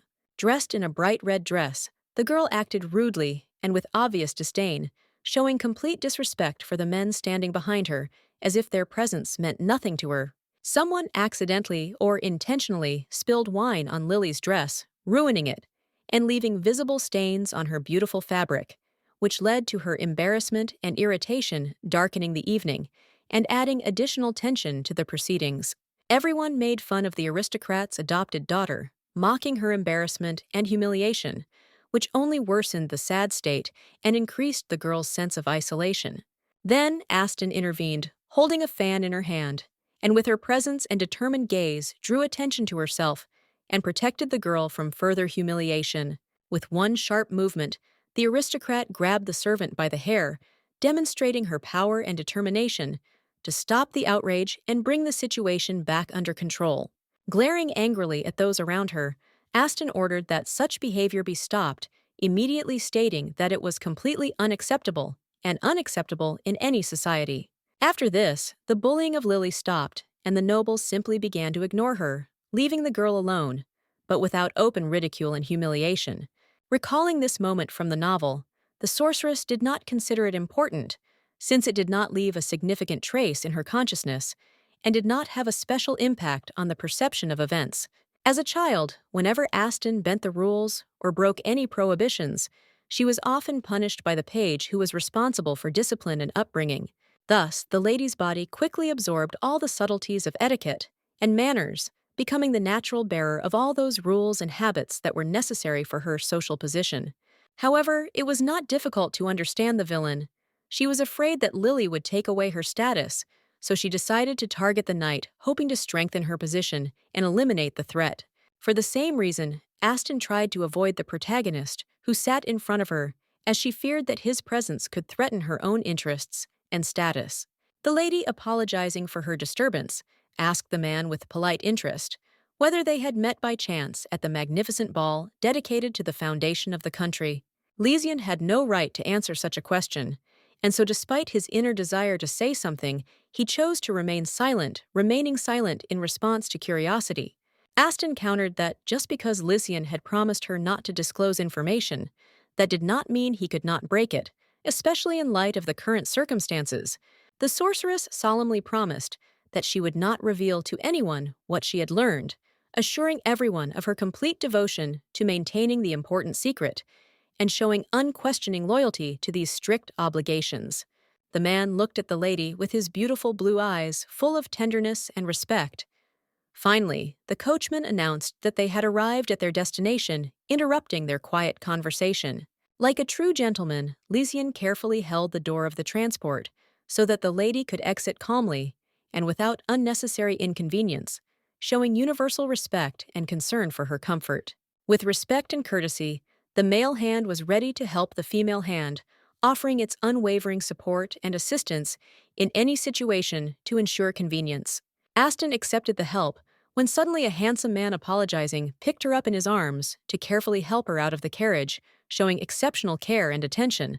The girl blushed with embarrassment and, unable to withstand such unexpected attention, looked away, trying to hide her inner excitement and awkwardness caused by such a close and intimate gesture. Before leaving, Lysian, with an expression of sincere respect and goodwill, tenderly kissed the palm of his companion, uttering warm words of wishes for all the best and pleasant things, ending their farewell on a good note. Standing in the field, Aston watched the cart slowly drive away, feeling strange, caught up in the complex emotions that engulfed her from the fleeting glance and farewell. After that, she remembered her missed lesson, and realizing with horror how much time had been lost, she turned and ran towards the tower, trying to make up for lost time. A hand in an elegant glove held a watch, when a voice with slight reproach announced that the student was 2 minutes and 30 seconds late, emphasizing the precision and strictness of time. The beauty awkwardly asked for forgiveness from the wise mentor, asking if she should write an explanatory note or document to justify her lateness and avoid further trouble. The man said that no explanation was required, and covering his mouth with his hand, asked that they switch to more personal names, creating a more relaxed and warm atmosphere of communication. They began the lesson with Hyven sitting down on a chair and asking how much the girl knew about magic, trying to assess her level of preparation and understand at what level they should start training. Aston openly admitted that her knowledge of magic was limited. She knew only a few spells and could summon a familiar, explaining this by her limited experience and lack of practice in magic. Surprised, Hyven, with genuine interest, asked what the aristocrat would have done if he had not accepted her for training, trying to understand the beauty's future plans and ambitions. In fact, she had no specific plans. However, the main characters found each other, and having coordinated their actions, they danced together, sharing moments of mutual understanding and harmony. The lovely maiden was left alone, subjected to constant abuse from her family, which left the woman in a vulnerable and painful state, without support and understanding. Turning to the mentor, the sorceress said that magic has its own shortcomings, which can be compensated for by intensive study and application of techniques to achieve the desired result. Hyven, clearly upset, covered his face with his hand, realizing that the student had no other plan in case he did not accept the lady into his tower. He was disappointed, but also pleased, smiling, as he admitted that despite her lack of plans, the mage was pleased that Aston had come to him and shown a desire to learn. The beauty could not help but notice that her interlocutor seemed much kinder than before. His behavior and facial expression had changed, which gave him a warmer and friendlier appearance. Suddenly, the sorcerer pulled out a bag from which precious stones rained down on the table. They were going to focus on learning the very basics, using these stones as tools for a deeper understanding of magic. The question of the 3 laws of magic was raised, and at that moment, when all attention was focused on the discussion, the kitchen was right in front of them, providing a convenient and visual space. Aston, counting on her fingers, outlined the basic laws of magic. Equivalent exchange, which requires equivalent compensation. The strength of faith in magic, without which spells cannot be effectively performed. And non-contradiction of truth. Sitting on a chair nearby, Hyven added that in reality, magical seals and spells are only tools that serve to embody the belief in magic. His hand sifted through the jewels and the stone responsible for time and space. Magic was not among them, which caused some confusion and required additional explanations. The magician announced to the girl that she specialized in time magic, but also had a certain intersection and common features with other magical specialties, which expanded her capabilities. The color of the stone which suited Aston surprised the sorceress, as it was similar to the color of the eyes of the knight with whom the beauty had recently met, bringing back memories of a recent meeting. With her mouth open, the maiden was ready to swallow the stone, believing that it might be an integral part of the magical ritual and practice that she needed to perform in order to achieve her goal. Suddenly, mana, as if enclosed in an invisible bubble, surrounded the space, and a magical seal appeared, signifying the beginning of an important ritual or the activation of a magical process. Touching her hand to her stomach, she felt her mana begin to mix with the energy of the magic stone, creating a feeling of powerful interaction and harmony between her internal forces and the external source of magic. Touching the student's hand, the mentor asked her to perform a certain action aimed at further developing her magical skills. Pointing to one of the points on her wrist, the man asked the lady to inhale and exhale deeply to create the necessary concentration and harmony in the process of magical interaction. Hyven nodded approvingly, saying that Aston was doing everything correctly, which helped her feel confident and continue performing the magical exercise without hesitation. Lowering the beauty's hand, the guy announced that she had an affinity for the element of water, and that she had excellent control over her mana, demonstrating a high level of skill. The magic stone that had just been swallowed was made from the purest water collected from the fairy lake, which gave it special magical power and unique properties associated with the element of water. The astonished sorceress recoiled when she learned that she had swallowed a dangerous object that could manipulate the mind, causing anxiety and fear of possible consequences. The sorcerer didn't care at all that this angered the lady, since her fears and concerns about the manipulation of consciousness did not cause him any sympathy or regret. Now that the test was completed, they could begin the lesson. With a snap of his fingers, Hyven canceled out the many purple seals, opening the way for further training and practice. After a few minutes, Aston lost her enthusiasm for studying, clutching the seal tightly in her hand, which felt heavy and required a lot of effort, which gradually undermined her motivation.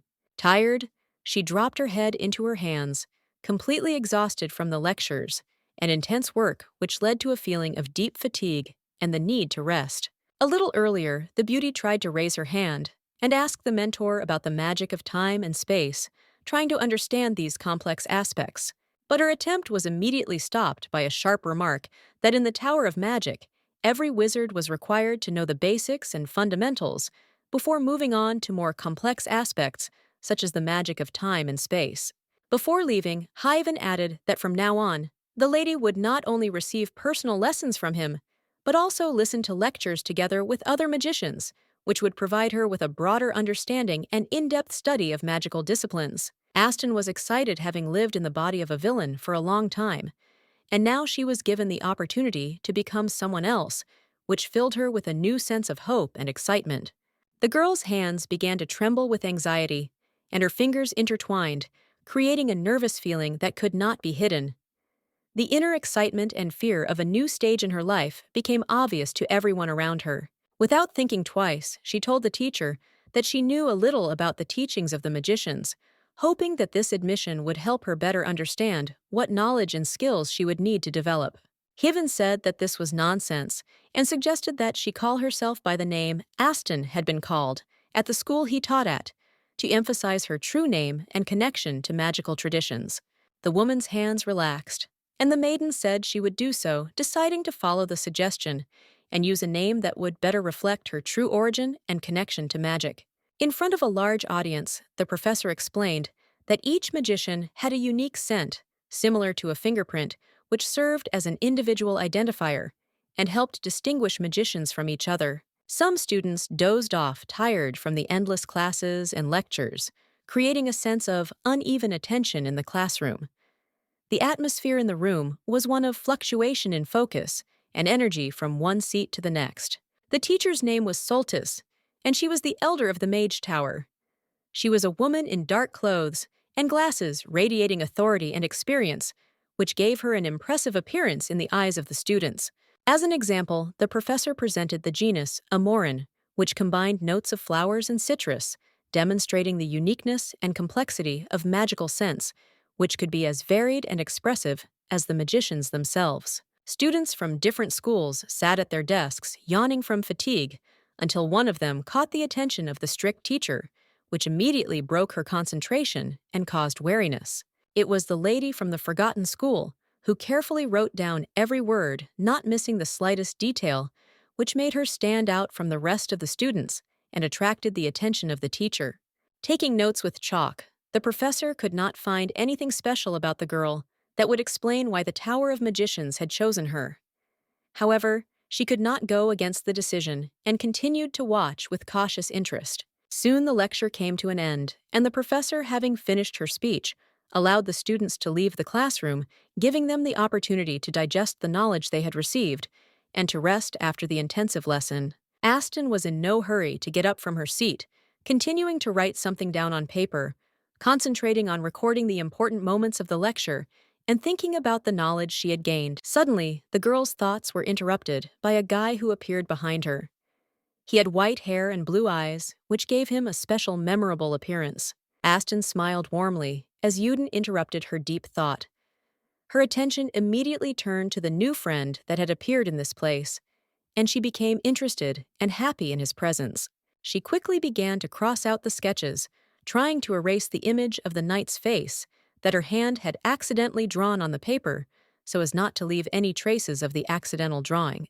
Reaching forward, the boy happily announced that the lecture was finally over, and it was time for lunch, which immediately attracted the attention of the students eager to take a break. With a smile, the girl replied that it was time for her to go on an individual assignment and not to lunch since she had a lot of work to do. The guy promised to bring her food later, but in an instant, his face suddenly darkened, expressing frustration, as if his thoughts were absorbed by something important and disturbing. Nose started bleeding, which immediately alarmed her friend, causing him to become concerned and want to help as he saw her face turn pale and knew that immediate action was needed. The beauty covered her face with her hand, trying to hide her embarrassment and pain, which began to appear due to the blood, and thus felt how anxiety and shame intensified. The young boy jumped up from his seat and, speaking loudly, declared that the lady should have rested more to avoid such stress and discomfort. The beauty knew that no one would judge her, even if she stopped studying completely. However, she continued to take notes diligently, following her dedication and desire for knowledge. In addition to individual classes in their specialization, the Mage's Tower also offered general courses, the purpose of which was to enable wizards to master the basic manners and knowledge necessary for their profession. Students walking through the corridors encountered differences in teaching between the closed schools and the open lectures that were not particularly useful. These open classes were conducted by elders. Aston, on her own, and with the help of a friend, was able to master the entire course material in just 1 month, demonstrating an impressive learning speed and deep understanding of the topic. She wanted to move on to higher magic, like water rushing down a slope quickly and easily, to quickly reach new heights and opportunities in her training. Yuden waved warmly as he said goodbye, asking her sincerely not to overexert herself and to remember to rest. The words were spoken with concern as a reminder of the importance of caring for her own well-being and recuperation. Among her classmates, Aston had the most classes, and this was due to the fact that she had a special place she sought to return to for solace. Writing on a clean piece of paper, the former noblewoman left a note that under the moon a beautiful primrose bloomed, and during the day the melody of a warbler sounded, filling the surrounding world with its magical charm. The tired lady stretched upwards, trying to loosen up her stiff muscles and ease the tension after a long day, trying to regain her energy and relaxation. Time flew by, and outside the window it was already evening, enveloped in soft pink and deep purple light, which smoothly turned into gentle shades of twilight, creating an atmosphere of peace and cozy beauty. Aston reached out to the book, hoping to find a solution to create a portal home. Although she had not yet managed to fully decipher the method, she had made significant progress in her research, thanks to the materials from the trading company. The book stated that for space magic, it is necessary to set an anchor at the point of arrival and ensure the availability of a small resource, which is energy. There should have been no problems, and Aston could have calmly set off on the ship on her journey home, confident that all the necessary conditions for the magical portal had been met.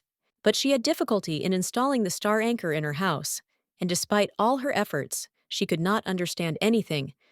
She was tormented by this question for a long time, feeling how her patience was beginning to wear out. Looking at the paper, the sorceress thought about using a spell on herself that could restore her memory. The little girl hoped that this would help her remember important details about her childhood. Before returning to her studies, Aston decided to grab a bite of the food that was on the stand. The short break allowed her to rest a bit and recuperate before continuing her work.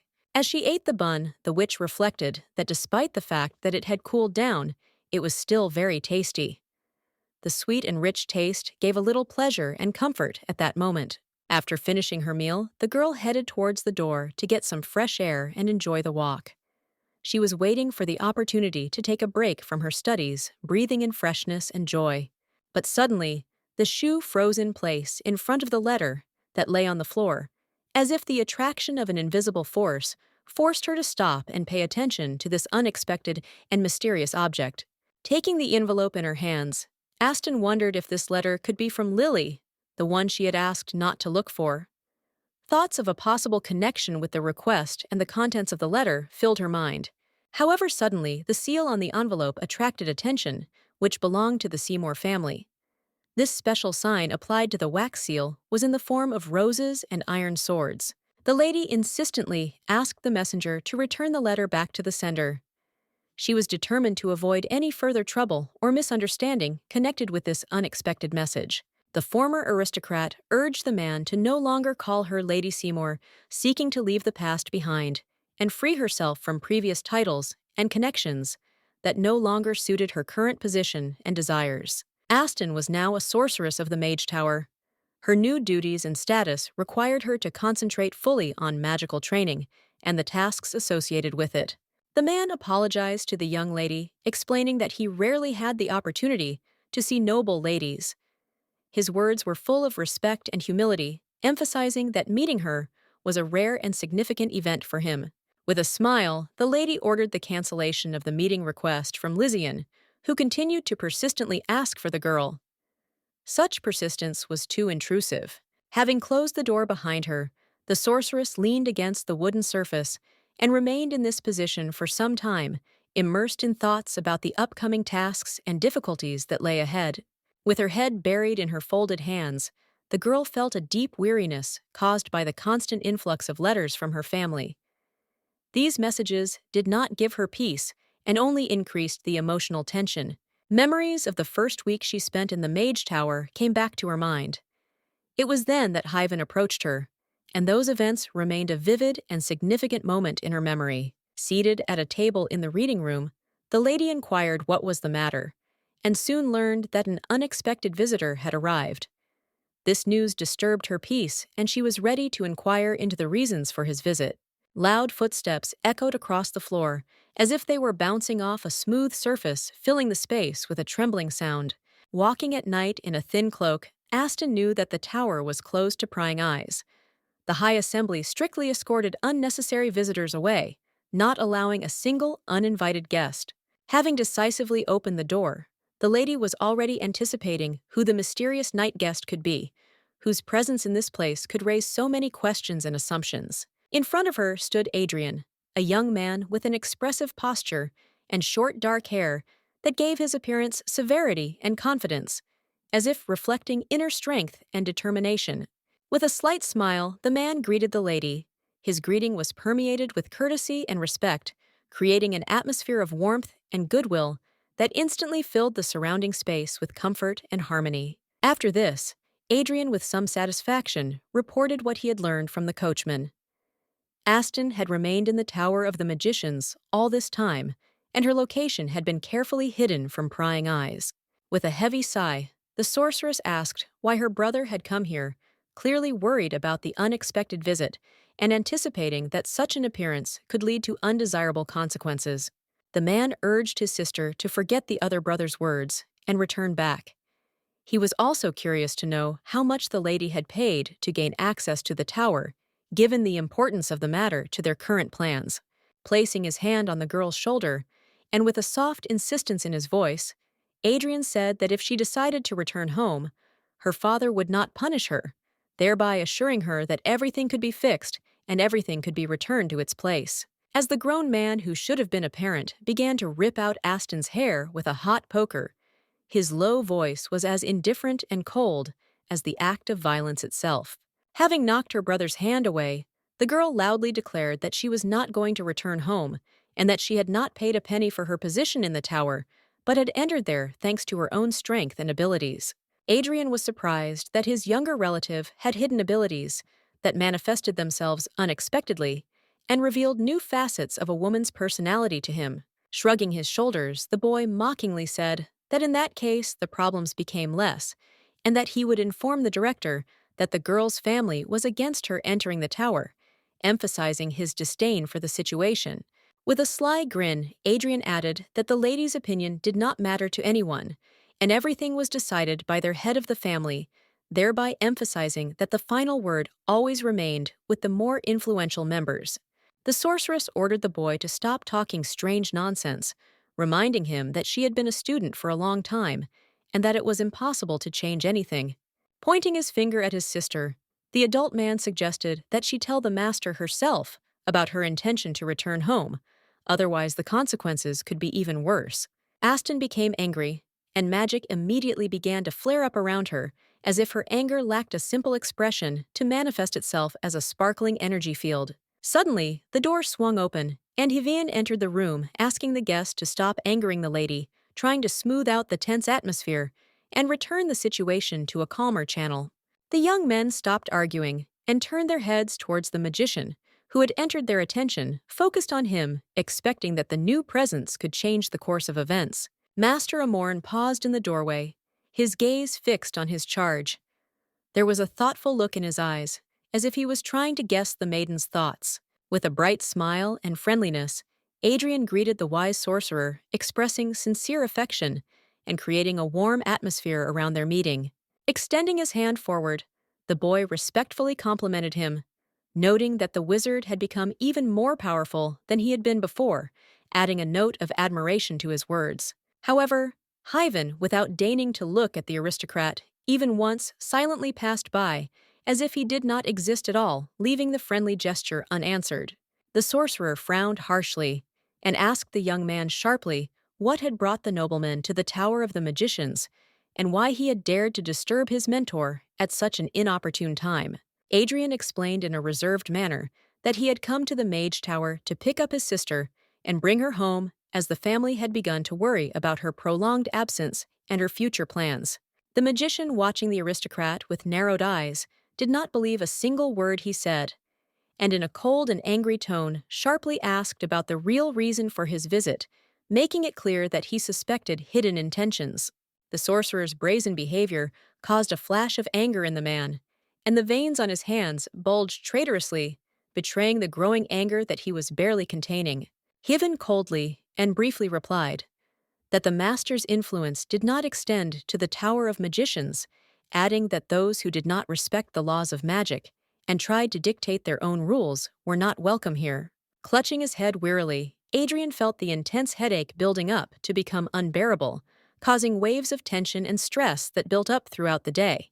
Disappointed, he turned to his sister, informing her that he had apparently made a mistake and was in a difficult situation, realizing the seriousness of his decisions and actions. After this, the noble aristocrat sat down opposite the sorcerer, preparing for a serious and important conversation that required complete concentration and attention. Aston considered whether she should sit next to her older brother or her wise mentor to find the most comfortable and productive place for the discussion. The teacher made the choice easier for the diligent student by asking her to sit down next to him in order to avoid unnecessary thoughts and concentrate on the necessary discussion. Smiling gratefully, the lady sat down next to the teacher, despite the angry and displeased look of her relative, who did not hide his irritation and condemnation regarding the choice of seat. The aromatic tea flowing from the teapot into the cup slowly filled it, filling the air with thin steam and creating a cozy, peaceful mood. It was a surprise to the former aristocrat to learn that her mentor's scent consisted of delicate notes of magnolia and flowers of a tree she could not name, which gave his presence a mysterious and special charm. Adrian felt uncomfortable as he moved away from the wizard, as magic was new to him, and his confusion only made the man's condition worse. Holding on to the saucer, Aston realized that despite all their efforts, she and her brother were completely alien to each other, as if there was no connection between them, and they were trapped in a world where their differences only emphasized their isolation. Adrian loudly stated that their family worried about their runaway daughter, could not understand how she was now coping without servants and any helpers, which emphasized her weakness and inability to solve problems on her own. The sorcerer considered it rude to ignore Aston's own opinion, and soon after he approached her with a question about what the beauty thought about returning home. Looking down, and with a slightly trembling voice, the girl, beautiful as a rose, admitted with incredible sincerity that she would not like to return anywhere, preferring to stay here and continue her studies. There was a noticeable negative aura coming from the brother, which filled him with awkwardness due to his sister's reaction, which created tension in their communication and left a feeling of discomfort. Hyven pointed out that the lady could have been a valuable asset to the family if she had mastered the art of magic, and then asked what specific reasons had prompted their family to decide to take the lady from the tower. The boy was shocked when the mage reported that Aston had become a precious source of income, surprised by such an unexpected and significant change in her fate. The thing was that the girl had reached the level of knowledge of a senior specialist in a week, and soon received the corresponding title, which was given to magicians who had mastered the last of the rules of magic. They would be tested at a council meeting, after which they would have the opportunity to advance up the career ladder, reaching the level of high elders and beyond.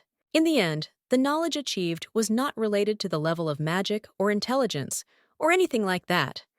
The main thing was that a person understood the logic and structure of the world, which was like a ball of science in his hands.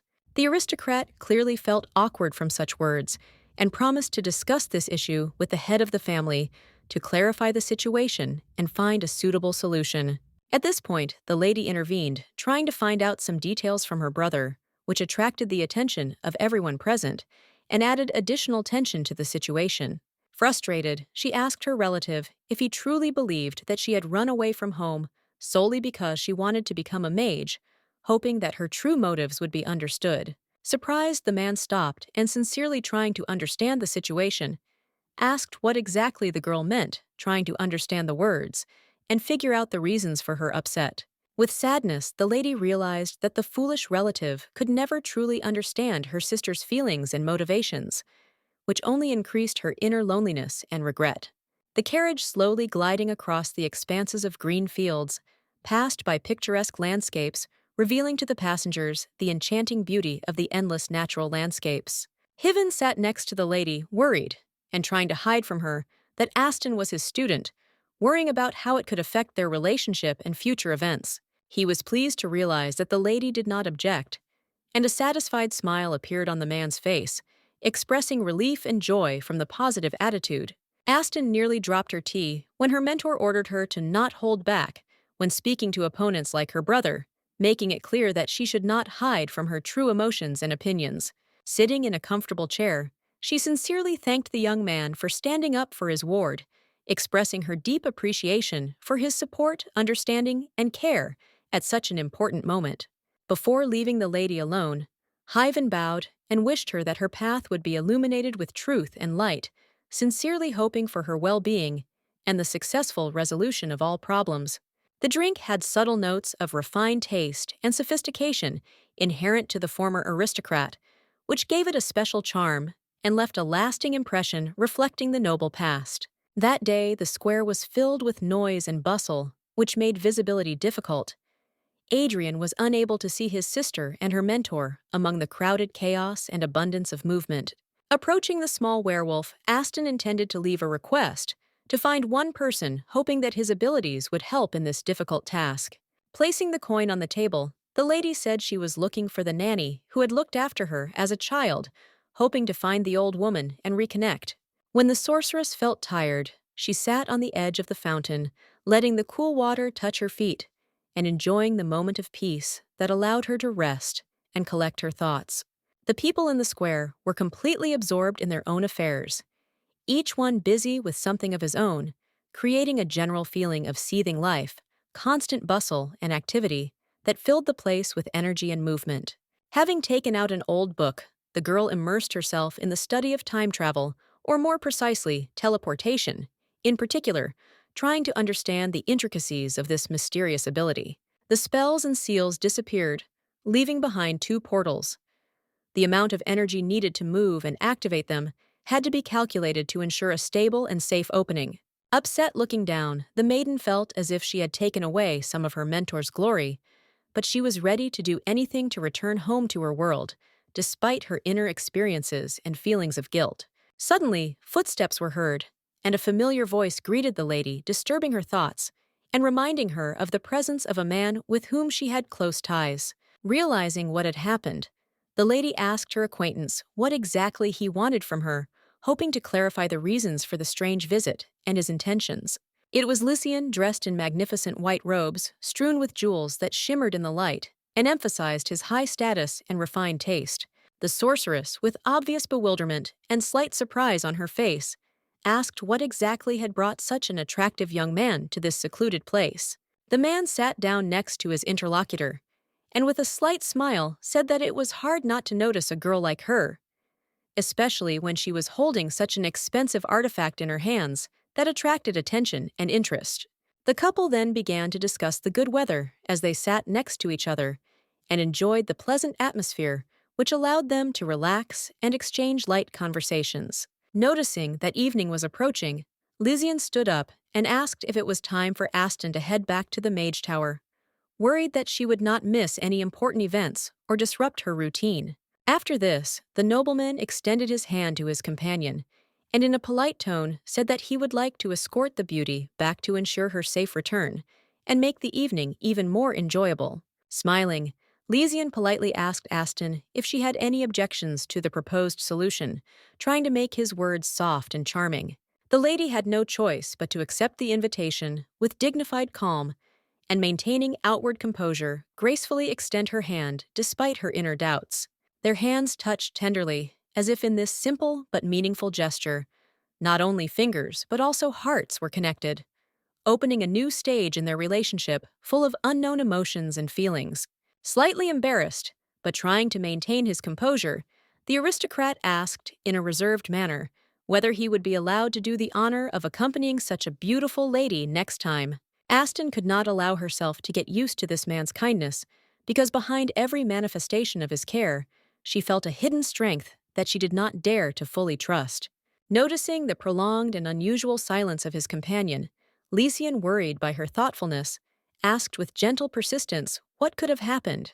The lady replied with a slight smile that everything was fine, but at the same time delicately freed her hand from the soft, almost elusive grip of her charming companion, hiding her true feelings behind politeness. Without wasting any time, Lysian, with impatience and determination, asked the sorceress to follow him quickly, pointing the way and guiding them to the right place in order to reach the goal as soon as possible. The sorceress stopped thoughtfully, holding the coin in her hand, remembering the old legend that if you throw gold into the fountain, then your wish will certainly come true. She wondered whether she should take advantage of this chance. Soon the coin was thrown with all its might into the sparkling water of the fountain, and as it flew through the air, it emitted sparks before disappearing into the depths, leaving a light splash on the surface. Aston's sincere wish was for the two people dearest to her to be able to rejoice and enjoy happiness together, sharing their love and support with each other. At the same time, the sorceress also wanted them to forget about the existence of their friend, hoping that their lives would be filled with joy and happiness, free from the worries and anxieties associated with her presence. Concerned by the sudden stop of his companion, Lycian also froze in place, not knowing what could have delayed the lady so abruptly, and carefully watched the woman's actions, hoping to understand what was happening. The sorceress froze in place as her name was called from the dark shadows. Her body instantly tensed in surprise, and she stood motionless, listening to the familiar but long unheard voice. It was Hyven who wanted to have a serious talk with the student, and his voice, full of hidden tension, reminded him of the importance and urgency of the upcoming conversation. When asked about what had happened, Aston learned that the Empress would soon be organizing a ball, and the magician had received an invitation. The wizard could take two other sorcerers with him, which gave the event special significance and intrigues. It came as quite a shock to the former aristocrat that the mage was allowed to take two other sorcerers with him, adding an unexpected element of significance and exclusivity to the event. Clutching his head in despair, Hyven emphasized that the lady with her unrivaled elegance and grace was the best and most suitable choice to accompany him to the ball, which could brighten up any evening. The sorceress simply could not resist the persistent and sincere request of the sorcerer. So, overcoming her internal doubts, she decided to give in, submitting to his will. The cart moved slowly along the winding road, the wheels creaking as they rolled over the bumps and uneven surfaces, creating a rhythmic, soothing sound that mingled with the noise of the wind. Elder Asius was a beautiful elf with snow-white hair and bright yellow eyes. He remarked that it would be much easier to teleport than to travel on foot through all these forests and mountains. Hyven waved his hand and calmly explained that it was too dangerous to openly display his abilities in front of Aston, as it could attract unnecessary attention and put everyone at risk. The lady sat next to the elder, feeling how fatigue was gradually taking over. The long trip no longer brought any pleasure or new impressions. The beautiful maiden was eager to demonstrate her abilities, and the upcoming great gathering of magicians seemed like the perfect opportunity. Finally, they arrived at the place, and before them appeared a majestic blue castle, with high walls decorated with ancient patterns and towers reaching into the sky. However, Aston was in no hurry to get out of the carriage, fearing to run into familiar aristocrats at the ball, whose presence could disturb the peace and cause unwanted conversations. Noticing the young charge's worried state, Hyven gently asked about her well-being, showing genuine concern and interest in her inner state. The witch muttered that everything was fine, and feeling the need to express gratitude or support, placed her hand on the man's palm. The butler bowed politely to the gentleman and, showing respect, offered to escort them inside, ready to fulfill any request and ensure their comfortable accommodation. Where they arrived, nobles were already flocking, immersed in the festive atmosphere. There was a lively bustle all around. The guests were enjoying the evening reception, discussing the latest news. At the ball, unmarried young people, boys and young girls, especially stood out. Their lively conversations and joyful smiles gave the evening a special atmosphere. Perhaps that is why, from the Seymour family, only Aston was invited, who in her red dress, reminiscent of a scarlet flower, stood out among the guests, attracting attention and emphasizing her special position. Walking along with the elf and the mentor, the lady noticed that the guests were seated according to factions, and their seats were closest to the Empress, which emphasized their important position at the ball. Out of the corner of her eye, sitting at the table, Aston noticed Lycian, among other aristocrats, elegantly seated in a company that attracted attention with its luxury and grandeur. Lycian also noticed the sorceress, and without attracting unnecessary attention, quietly whispered with his lips that he was glad to see her, expressing sincere joy and recognition in his gaze. Aston shyly raised her hand to her face, trying to hide her emotions and hide the slight blush that appeared on her cheeks when she felt another person's attentive gaze on her. It was strange that among the aristocrats, there was no Lily the princess, whose absence from this important event seemed especially noticeable and unexpected. Seymour clutched her dress in her fists, feeling uncomfortable without her best friend, whose presence always supported her and helped her cope with the stress. The lace-gloved fingers raised a glass of bright red drink, and the woman thanked everyone for their presence, her voice filled with genuine appreciation and joy. It was the lovely Empress Jadis, who looked strikingly like her daughter. With her fair hair and gray eyes, she radiated a special charm, dressed in an elegant red dress. The daughter of the Marquise de Santa Renata, with blood-red hair, declared that the Star Garden blooms more beautifully and magnificently every year, emphasizing the exquisite nature and endless charm. Aston suddenly intervened in the conversation, asking if the princess would be attending the ball. Her voice betrayed genuine interest, and a slight concern about whether her old friend would be with her. With a smile, the Empress said that her daughter was not feeling well, and unfortunately, would not be able to attend the event, which caused some regret. Covering her mouth with her hand, Seymour was deeply upset that Lily had fallen ill, her face expressing genuine concern and sadness over the princess's condition.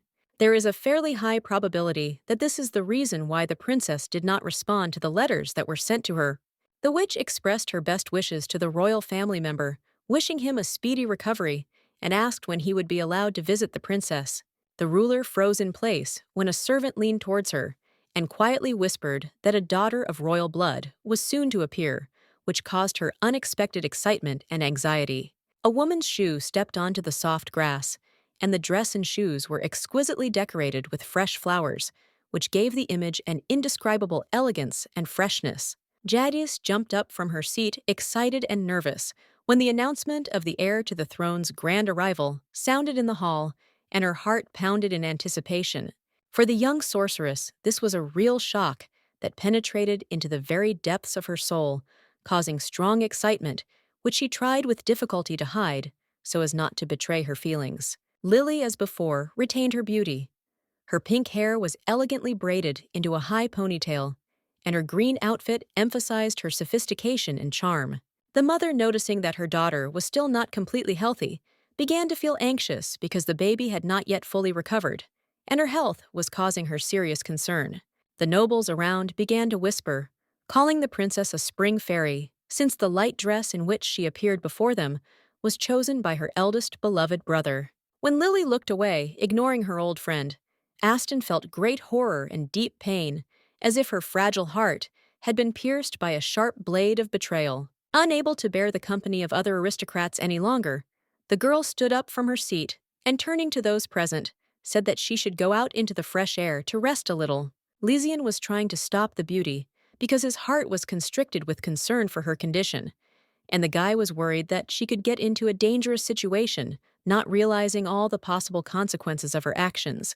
But instead, he just clenched his fist, his indecision in the air, and silently watched the wonderful lady leave, unable to break the silence.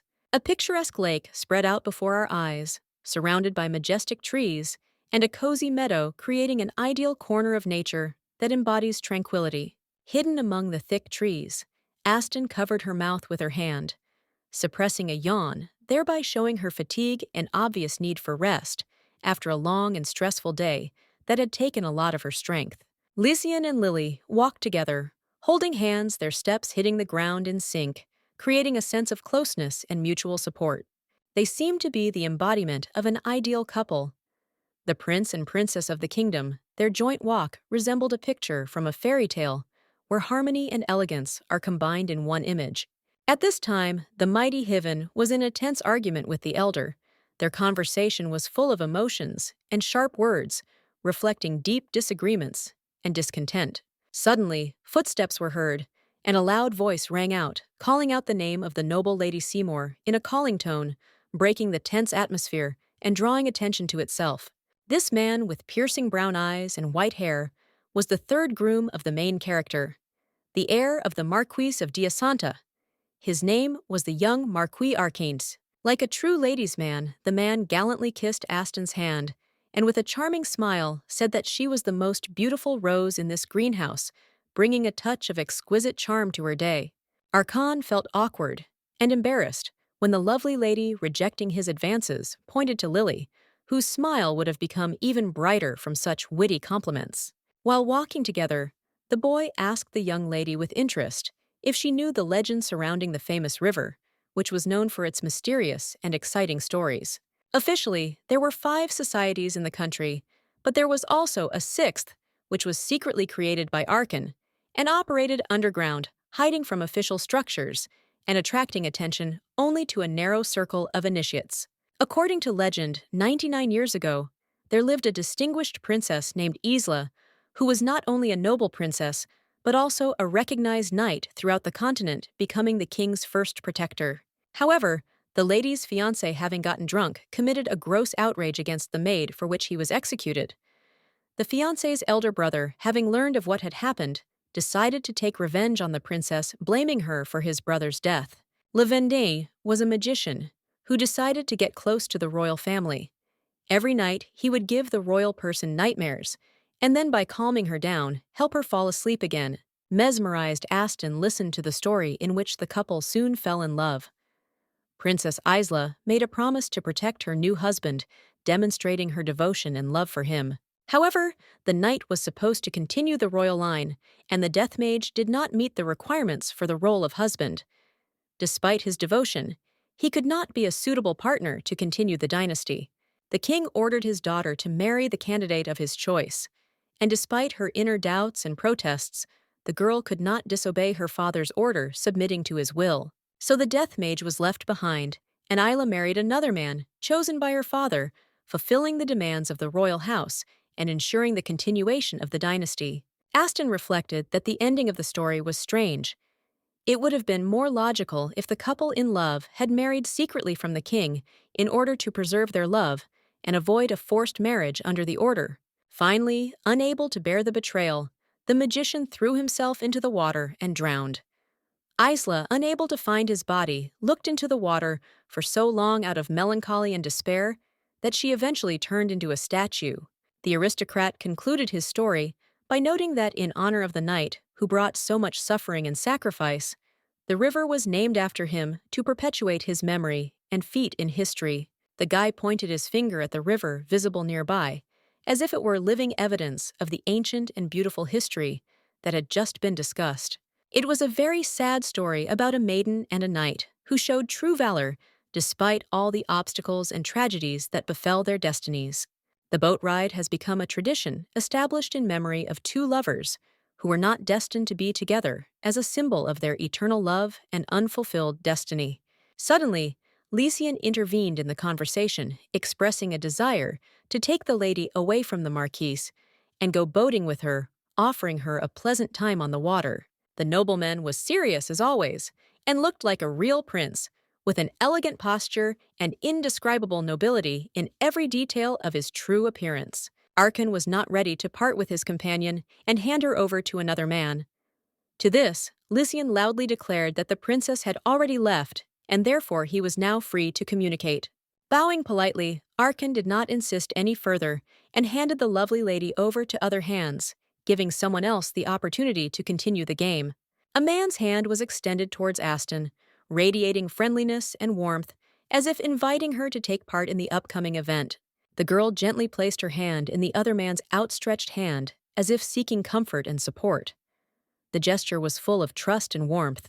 The two of them set sail on a boat filled with flowers, enjoying the coziness and romance of this thrilling journey through the vast expanses of water.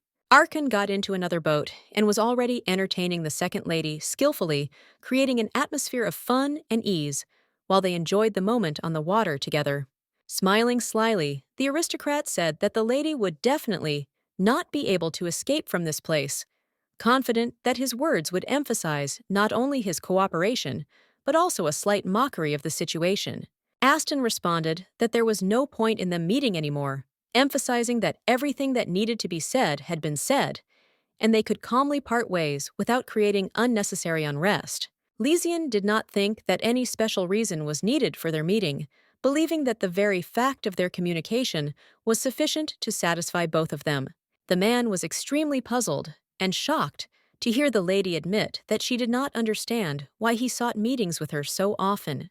With her hands folded in front of her, the beauty asked if they had met before, as she had lost some of her memories and could not remember the details of their past meetings. Not believing a single word of his companion, Lysian noticed that the effect she described was impossible and began to seriously doubt the sincerity of her words, suspecting that something else might be hidden behind such a story. Eventually, the aristocrat came to the conclusion that the Seymour family had probably done something to their daughter's memories, given the strange and incomprehensible changes in her behavior and the loss of some of her memory. When she began to talk about how things weren't so cloudless in the Aston family and how they didn't always love each other, the noblewoman suddenly fell silent, covering her mouth with her hand, as if she realized that she had said too much. The real villainess sought to win Lily's husband, since Lysian was valuable to her rival, and seemed unattainable like a spark in her hands which only fueled her desire to win him. At the coming-of-age celebration, which took place at an elegant ball, the atmosphere was filled with luxury and solemnity. The noblewoman sighed heavily, inhaling the aroma of moonshine, and began to awkwardly enter the hall, not wanting to be present at this event. The mood was completely ruined. The other ladies of high society had been whispering among themselves all this time, and quietly mocking Lady Seymour, exchanging sharp remarks and glances full of superiority and irony. Suddenly, Lily appeared, and with warmth in her voice asked her old friend how she was doing, sincerely interested in her condition, and wanting to bring a little light mood into the atmosphere of the ball. They were soon joined by another aristocrat, who greeted the princess of the country with a genuinely joyful mood, expressing his satisfaction that she was in good health. Aston grabbed Lily's hand, trying to help her deal with the pushy nobleman, whose persistent attempts to start a conversation were becoming a real challenge. The beauty invited her friend to go and dance, hoping that a change of scenery and a little fun would help to distract her and ease the tension that arose because of the persistent nobleman. The princess smiled broadly and agreed to her savior's offer, feeling relieved and grateful for the opportunity to take a little break and enjoy the dance.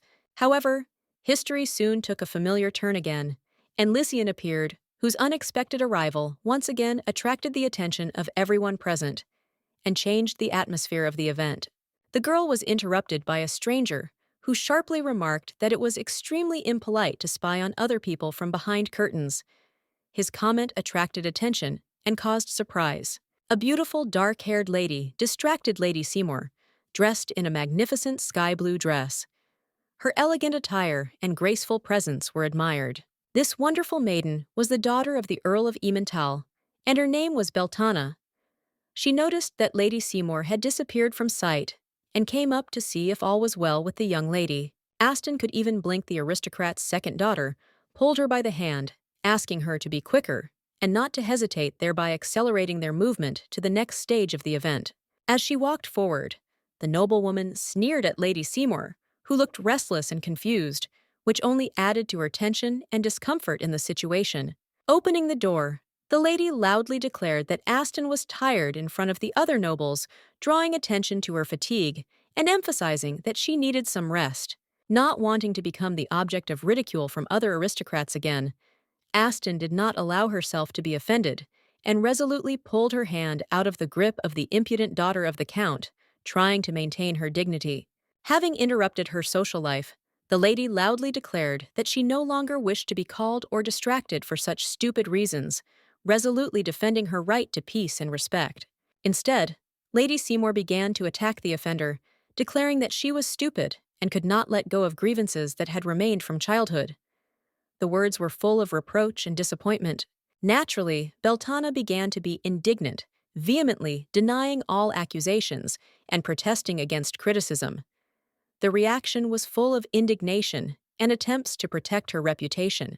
Thus, the lady left the hall and was now sailing on a boat with the handsome man of the country, enjoying the solitude and fresh air away from the hustle and bustle and intrigue.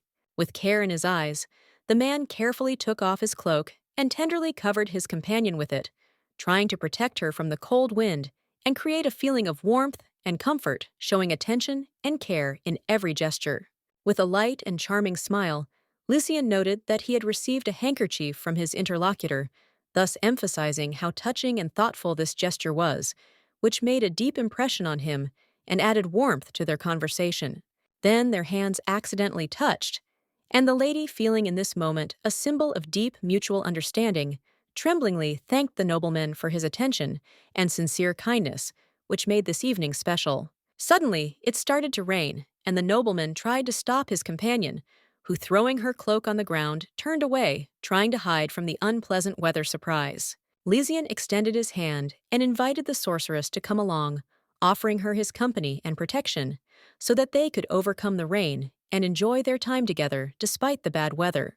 After accepting the man's help, Aston went with him under a tree, where they found a dry place sheltering from the rain and enjoying a short rest in a more comfortable environment. That day, Lysian chose to stay with the noblewoman instead of returning to the ball, which clearly demonstrated his sincere desire to spend time in her company and enjoy her company more than the hustle and bustle of the holidays. The rain gradually subsided, and Aston suggested that they return to the ball, noting that the atmosphere had once again become suitable for continuing the social event. After the downpour, the sky remained gray, but soon it began to clear, and the sun's rays began to break through the clouds, creating a pleasant and calming light. The gentleman politely extended his hand to his companion to help her carefully descend from the boat to the ground, showing true nobility and concern for her comfort and safety. Their hands touched, and after a while, the aristocrat hastened to remove his palm from the lady, feeling that the moment of intimacy had already ended, and striving to maintain an invisible boundary between them. Aston watched as the nobleman gradually dissolved into the dense crowd, his figure slowly disappearing among the many guests until he was completely out of sight, leaving only the memories of his presence. Seymour looked closely at her hands, still feeling the light touch of the handsome man, which left a deep and pleasant trace in her memory, reminding her of the moment when their fingers touched. Suddenly, a maid appeared with a tray, and approaching the young lady, she announced that the organizers had prepared a small gift for the guests, which was carefully wrapped and promised to pleasantly surprise everyone. It turned out to be a small blue bag, neatly packed and tied with a thin ribbon, which immediately attracted attention with its sophistication and the intriguing mystery of its contents. To her surprise, the noblewoman found in the bag 2 chess knights that Lily had liked so much before. The unexpected gift, carefully selected and with special attention, caused her a feeling of joy and delight. Hiven suddenly appeared from behind, and his sudden appearance greatly frightened the ward. Such an appearance disturbed her calm, and she turned around sharply, feeling alarm and anxiety. The girl awkwardly thought that it was the first time she saw 2 guys sailing on a boat on such a special day. This moment, full of unusual charm, attracted attention and left a vivid impression. Before leaving the room, Aston suddenly remembered that she had left her cape behind. She asked the teacher to wait a few minutes so that she could return and retrieve the forgotten item. Out of the corner of her eye, the noble lady noticed how the adult maids were vigorously shaking the sheets, trying to freshen them up and give them a neat appearance, filling the air with a light noise and bustle. An aristocrat's cloak was neatly laid out on one of the chairs, its elegant folds giving it a special atmosphere of nobility and sophistication. As she put on the elegant cape, Aston was surprised to notice something unusual and strange lurking ahead, as if a mystery was waiting to be solved. Standing by one of the building's columns was a figure with long, curly pink hair that cascaded down to the ground like a waterfall, creating a mesmerizing contrast with the architecture. In complete shock, the sorceress recognized this mysterious figure as Lily, who, despite her skills in hiding and disguise, was clearly recognizable by her characteristic appearance. Realizing that she had been discovered, the girl quickly turned away and attempted to escape, trying to hide from the eyes that were now watching her actions with interest. Lily turned out to be that same innocent blooming soul that once illuminated Aston's sad existence with her bright colors bringing light and joy into life. Determined to realize that if she did not act now, the chance to see the young princess could disappear forever, the maiden realized that she had to act immediately, otherwise she would easily miss this unique opportunity. With a quick step which soon turned into a run, the sorceress rushed along the path, pursuing her old friend, hoping to catch up with her before the beauty disappeared from sight. There, behind the tree, stood the princess in the company of a man. Their figures were partially hidden by the shadows of the foliage, creating a mysterious and intriguing scene full of hints of secret negotiations and unspoken feelings. Standing still, Aston watched the scene where Lily begged her older brother not to include the lady in the number of his conquered victims and to leave her alone. The beauty asked excitedly if the boy was going to involve the Tower of Mages in this matter. The woman's voice trembled with anxiety, reflecting fear of the possible consequences and uncertainty that such a decision could cause. The Empress's eldest son, named Cassius, was ready to resort to extreme measures. A handsome young man with pink hair like his sister, the sorceress was completely perplexed, wondering how a relative of her old friend had ended up here at such an important and unexpected moment when everything seemed full of mysteries. After fixing her hair, Lily asked what her brother planned to do with his wife, after he used his connections, stole the emperor's throne, and carried out his ambitious plans. The boy felt sick at the thought that he could hurt someone, and as a result, he grabbed his head, turned pale, and his face expressed deep shock and fear. Lily loudly declared that she understood her relative perfectly well and was extremely dissatisfied with the fact that the cunning Cassius was hiding some big secrets that, in her opinion, should be revealed immediately. Suddenly left alone, the prince ordered Aston to come out of hiding and appear without hiding behind the tree. The man's voice was stern and commanding, as if he would not tolerate any excuses. Blushing slightly with excitement, the lady standing before the future heir to the throne embarrassedly admitted that she had not managed to hear much of their short and important conversation, which seemed to be full of significance and secrets. A conversation ensued between them, during which Aston tried to find out what secret the prince was hiding. However, the prince turned out to be extremely taciturn and stubbornly avoided directly answering questions. The lady insisted that since they were discussing her, she had every right to know what secrets were hidden behind what was happening, and demanded that all the details and nuances of their conversation be revealed to her. With a smile on his lips, the man said that Aston should not have known more. After which, the heir to the throne noted that the maiden had always been very perceptive. As children, Lily and the villainess were often invited to balls of noble families, where they had to behave with special caution and avoid saying unnecessary words. However, things did not go according to the adults' plan, since no one knew that the little lady with pink hair was a princess. Therefore, she often found herself in the center of attention, along with the prince.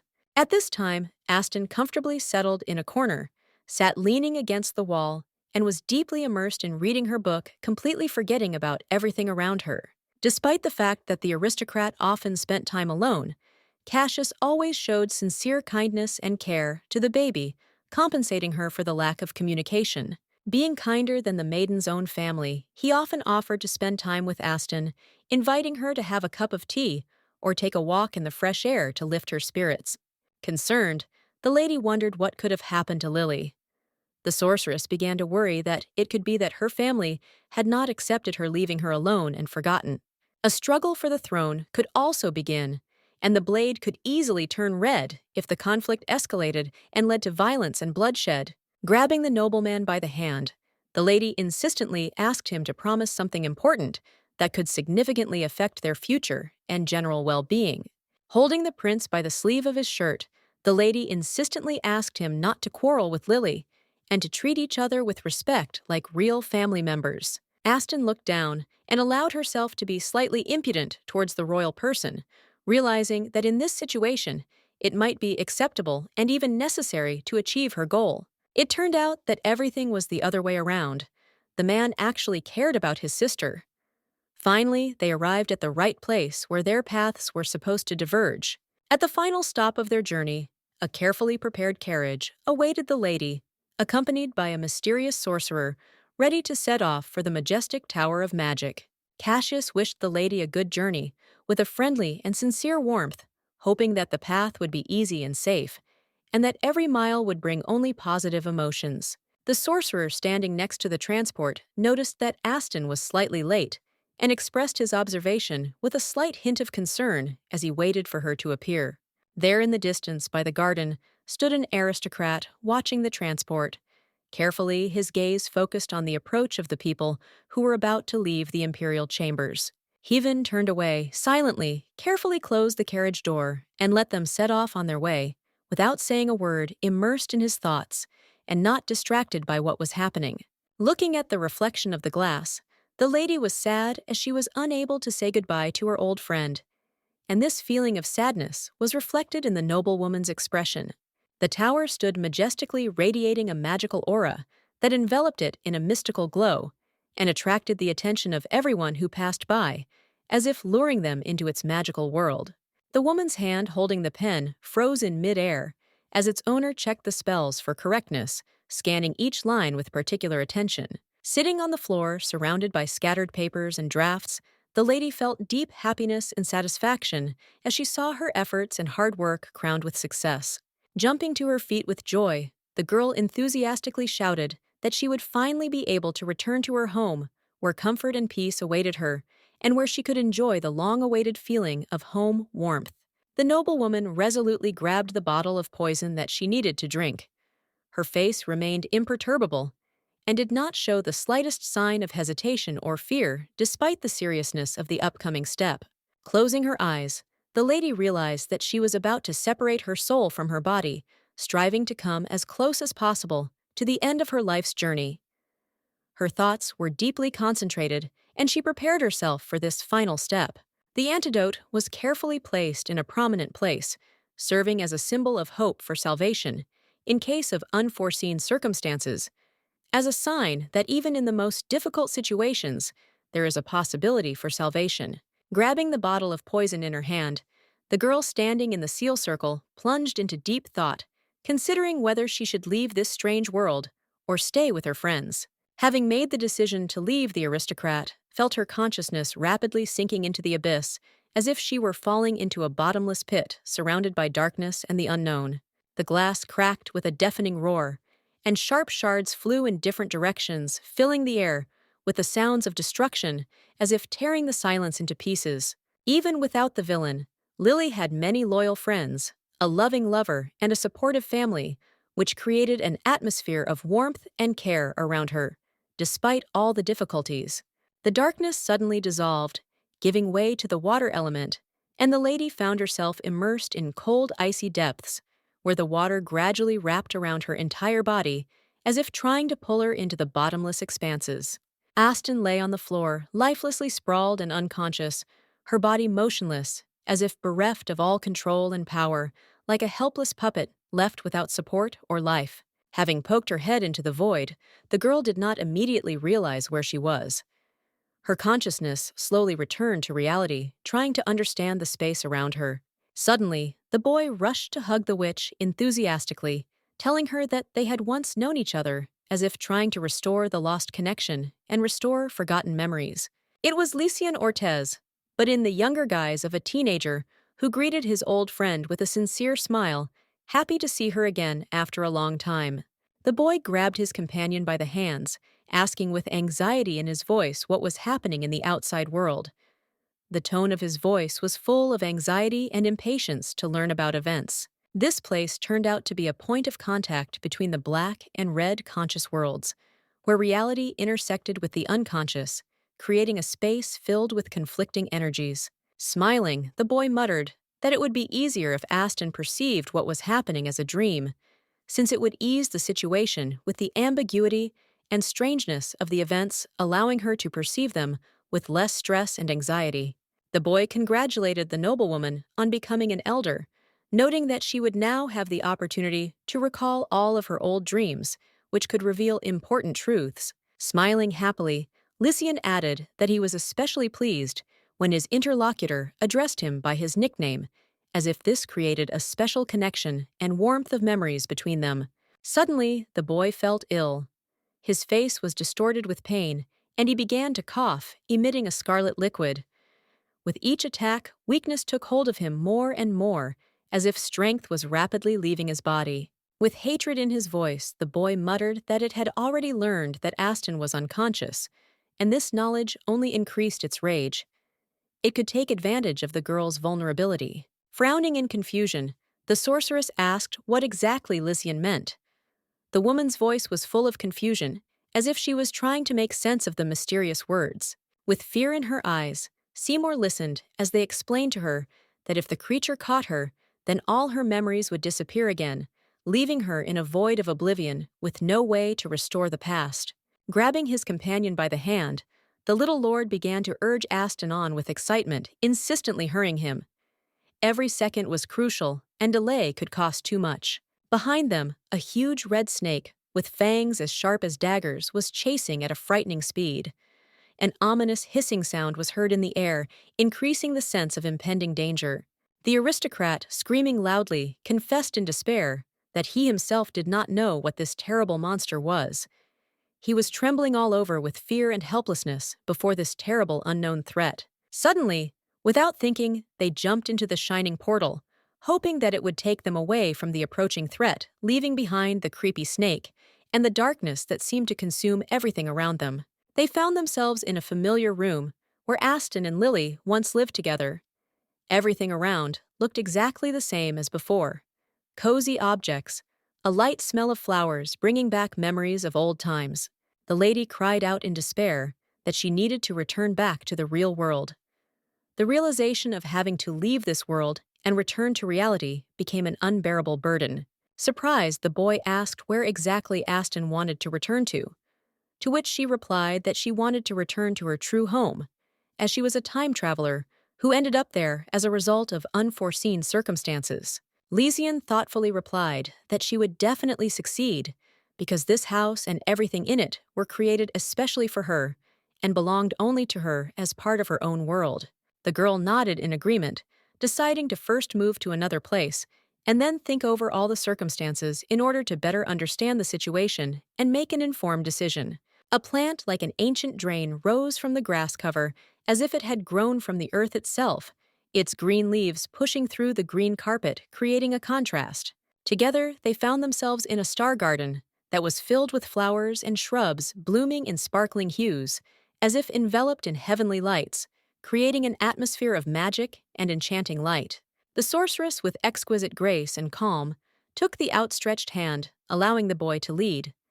She followed him willingly, confident that knowledge and intuition would help them explore this wonderful world. With every step, the aristocrat's body became smaller and smaller, as if her physical form was gradually dissolving into thin air, returning her to the early years of childhood, when the lady was just beginning her journey in this world. It didn't matter to the guy whether she was the real Aston or not. What mattered to him was that he would always be on the sweet maiden's side, ready to support her no matter the circumstances.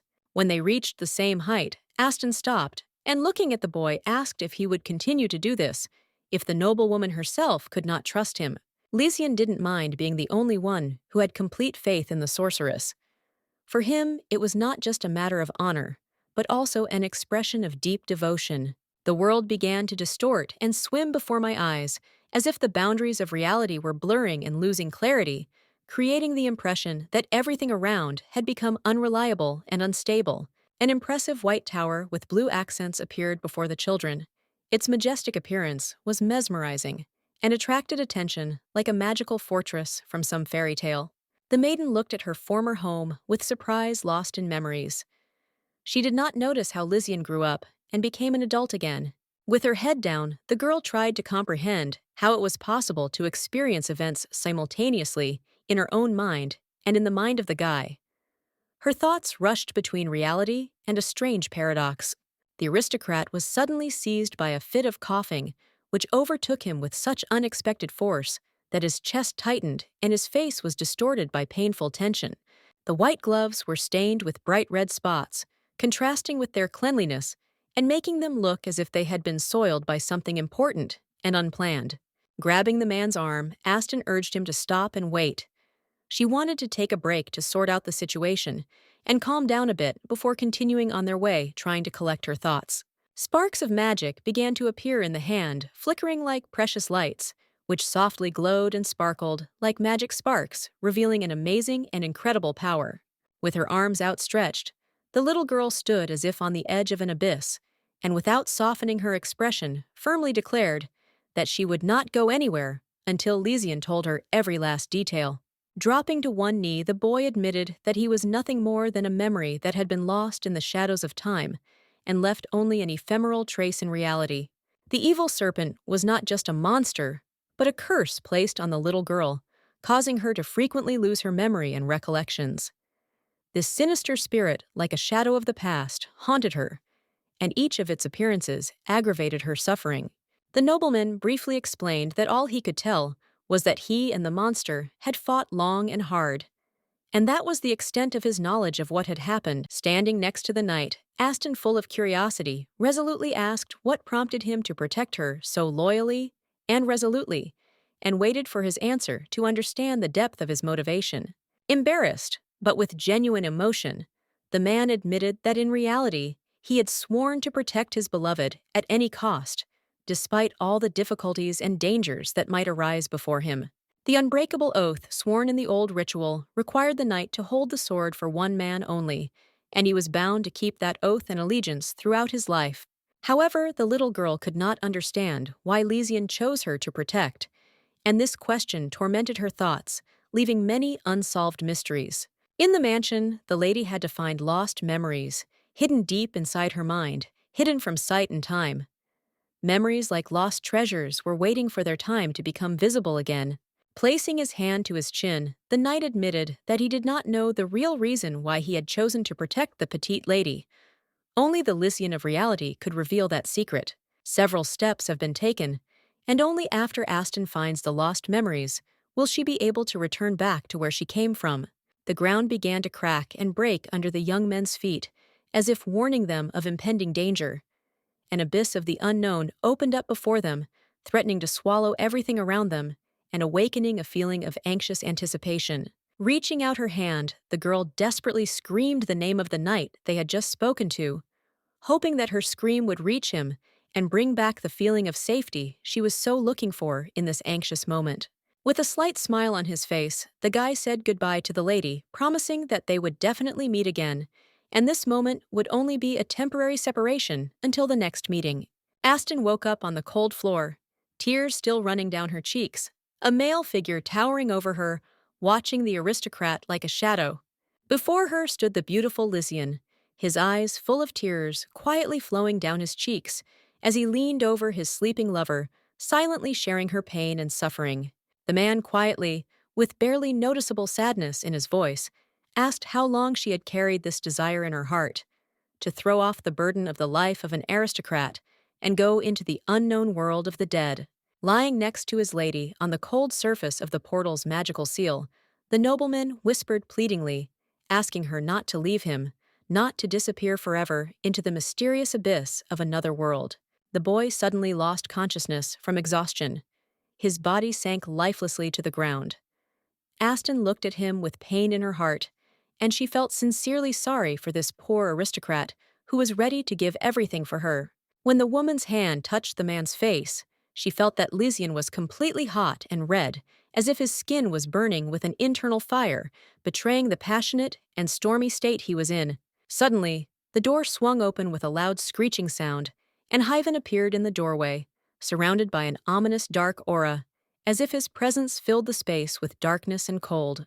Putting his hand to his forehead, the magician said with confusion and surprise that even in his wildest assumptions, he could not have imagined that the knight would be able to break through their protective magical field and penetrate the tower without much difficulty. Heading towards Aston, the wizard asked in bewilderment how exactly the nobleman managed to break into their carefully guarded building, overcoming all the protective magical barriers, and also for what reason. Raising her hands up, the lady said that she herself did not understand how it happened, but her spell did not work, and she lost consciousness. When she came to Lycian was already here. After asking what spell the student was trying to cast, the mentor raised his hands and began to use magic, creating complex patterns in the air to figure out what had happened. Aston didn't know how to explain to her mentor the situation, with the poison and magic the properties of which began to manifest, and the lady turned pale from excitement, feeling panic creeping up on her face. The girl saw in the last moments how the teacher was rushing towards her, but then she lost consciousness. Her vision began to fade and blur. Crying Lily quietly whispered how much they scared her. Her girlish voice trembled with fear and depression, each word reflecting the depth of her experiences and worries. Hyven, waving his hand, promised to teach the student a lesson as soon as he woke up. The man's face was full of determination and sternness, reflecting complete seriousness of intentions and readiness for disciplinary training. A magnificent white chandelier hung elegantly from the ceiling, replete with many candles, which, like stars in the night sky, softly flickered, creating an atmosphere of refined and enchanting comfort. Aston woke up in her bed, lying on a soft pillow, barely opening her green eyes, that had not yet gotten used to the light, and gradually returning to reality after a short sleep. Jumping up in place, the lady realized with alarm that she did not know where she was. Her gaze darted around the unfamiliar surroundings, and she tried in a panic to remember what had brought her here. Another man entered the room, and seeing that their mistress had finally woken up, he could not hide the relief and joy that filled his heart, like rays of sunlight breaking through the clouds.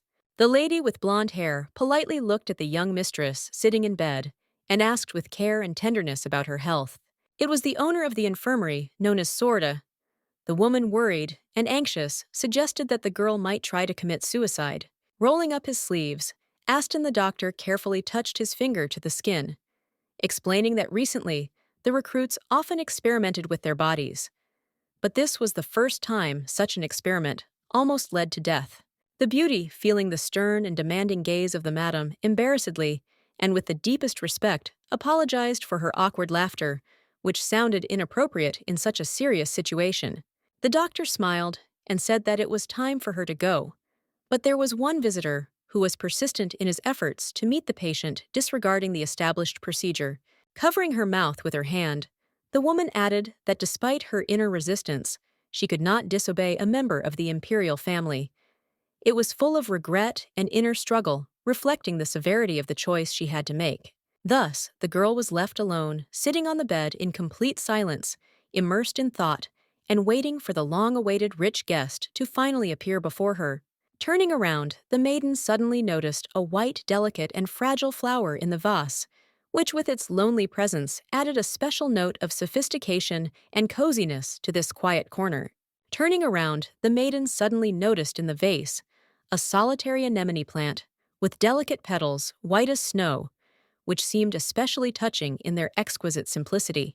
The aristocrat stepped carefully over the threshold, and her steps ringing on the cold tiles filled the room with an echo, as if every movement was carefully recorded in the silence, creating an atmosphere of tense anticipation. Pink hair flowed softly around her, as a casual voice with a gentle undertone asked her old friend if she was awake, yet the tone full of concern and slight insistence, as if every word was wrapped in tenderness. It was Lily, who with deep attention and care asked Aston not to overexert herself and to remain calm, trying to create comfort in this difficult situation, and support at any moment when she especially needed support. Sitting down next to her friend, she began to reproach the lady for drinking poison, as a result of which she was now suffering, and expressed her dissatisfaction with her thoughtless act.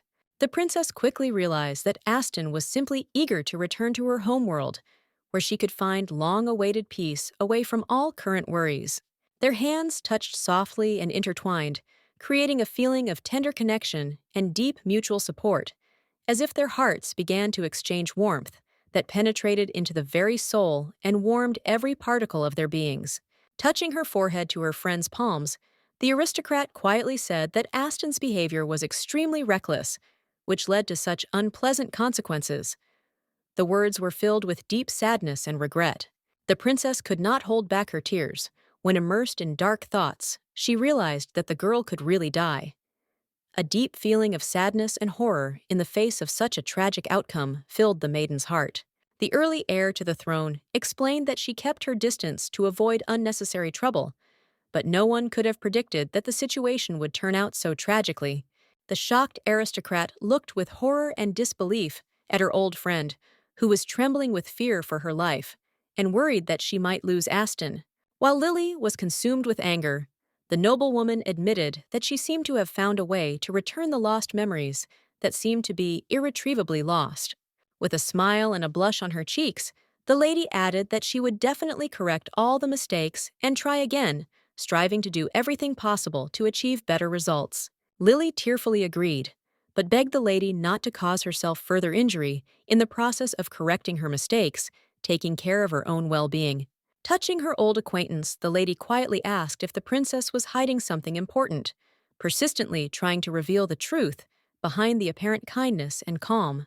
The lady confidently stated that Aston knew her too well, but all the actions and intentions of the princess were aimed solely at ensuring the well-being and comfort of the noblewoman.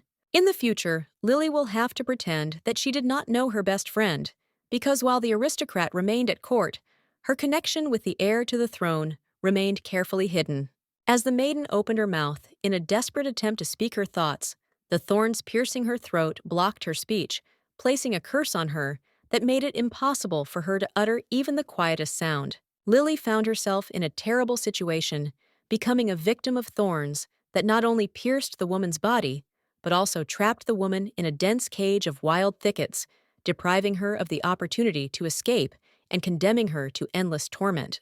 Trying to hold back a groan of pain, the princess turned around in surprise when she heard that Aston could help her, and hope for salvation awoke in her large eyes. It turned out that the older brother was also aware of his sister's problem of being unable to speak, and this knowledge opened up new perspectives for solving the plight.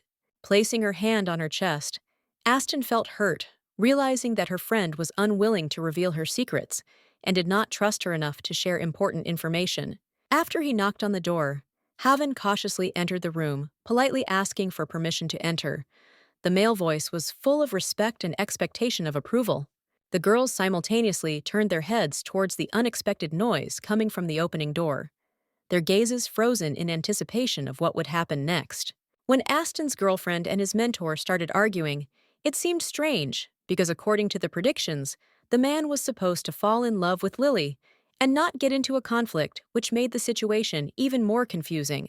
With his hands folded behind his back and a slight smile on his face, the wizard said in a calm but firm voice that the promised time had long since expired and it was time to say goodbye.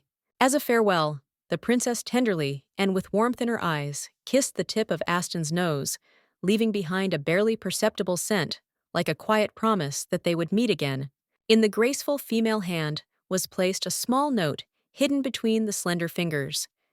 It contained an important message that could change the course of events. Hyven sat down on the chair next to the bed, carefully forming a complex sign with his fingers, and activated the soundproofing surrounding them with an invisible barrier that hid the conversation from prying ears. With caution and attention in his voice, the teacher asked his protégé whether she had decided to go against the tower, having mastered powerful magic of the highest rank, realizing all the risks and possible consequences of this step. In an attempt to change the subject and avoid discussing more serious matters, the lady awkwardly inquired about what was currently happening to the knight. The desire to avoid difficult topics and focus on less exciting aspects was obvious. Disappointed by the student's words, the man sighed quietly, closed his eyes, and said with weariness in his voice that everything was fine with the aristocrat, although there was hidden irritation in his tone.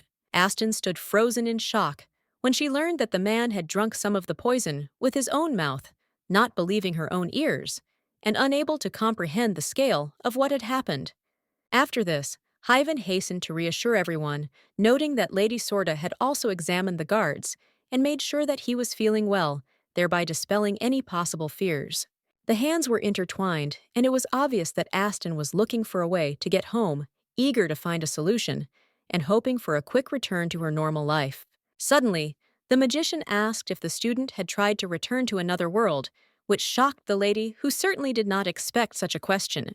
The thing was that there were a few errors in the magic seal, but not all the conditions for the transition to another dimension were met, which could significantly affect its success and safety. Jumping out of bed and grabbing her mentor by the shoulder, the girl asked with tense excitement and impatience in her voice how she could significantly improve the mana and improve the operation of the portal, seeking to receive valuable recommendations from him. Hyven sternly stated that for someone as inexperienced and unstable as she was, this would be an extremely difficult task and would require much more effort and preparation to successfully solve the problem.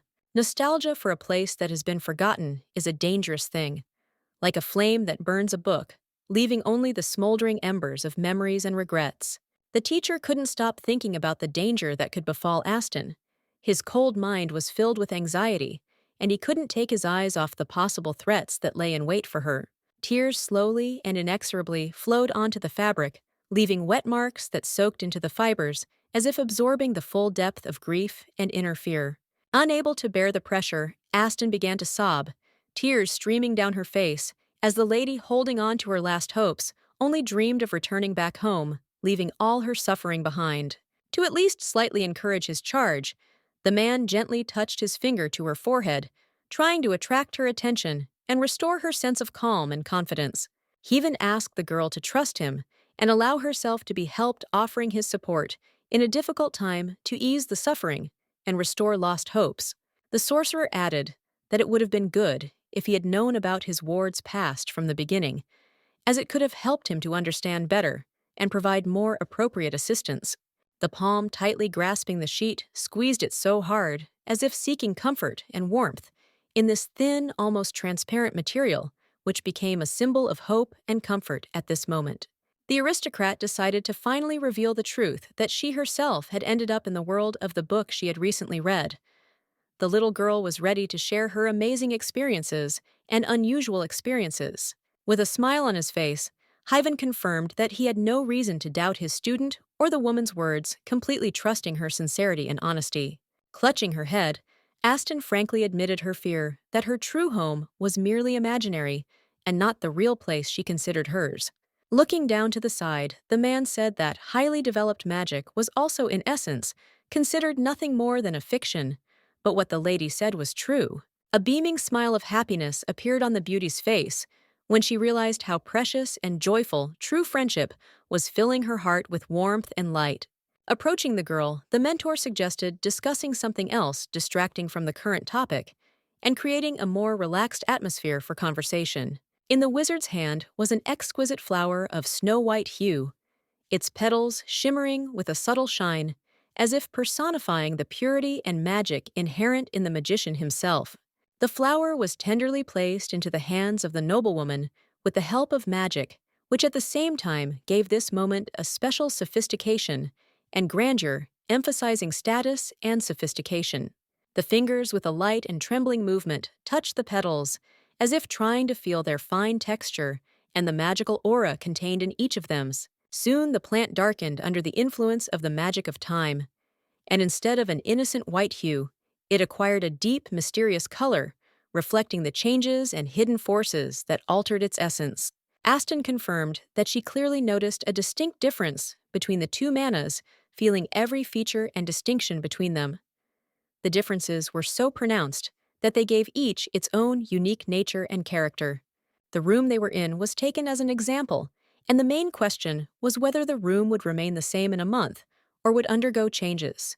The lady confirmed that the room would remain the same, and so the man decided to abandon the example and give a more complex one, since it was no longer relevant to the issue under discussion. The example chosen was a fountain that would be built 1,000 years in the future.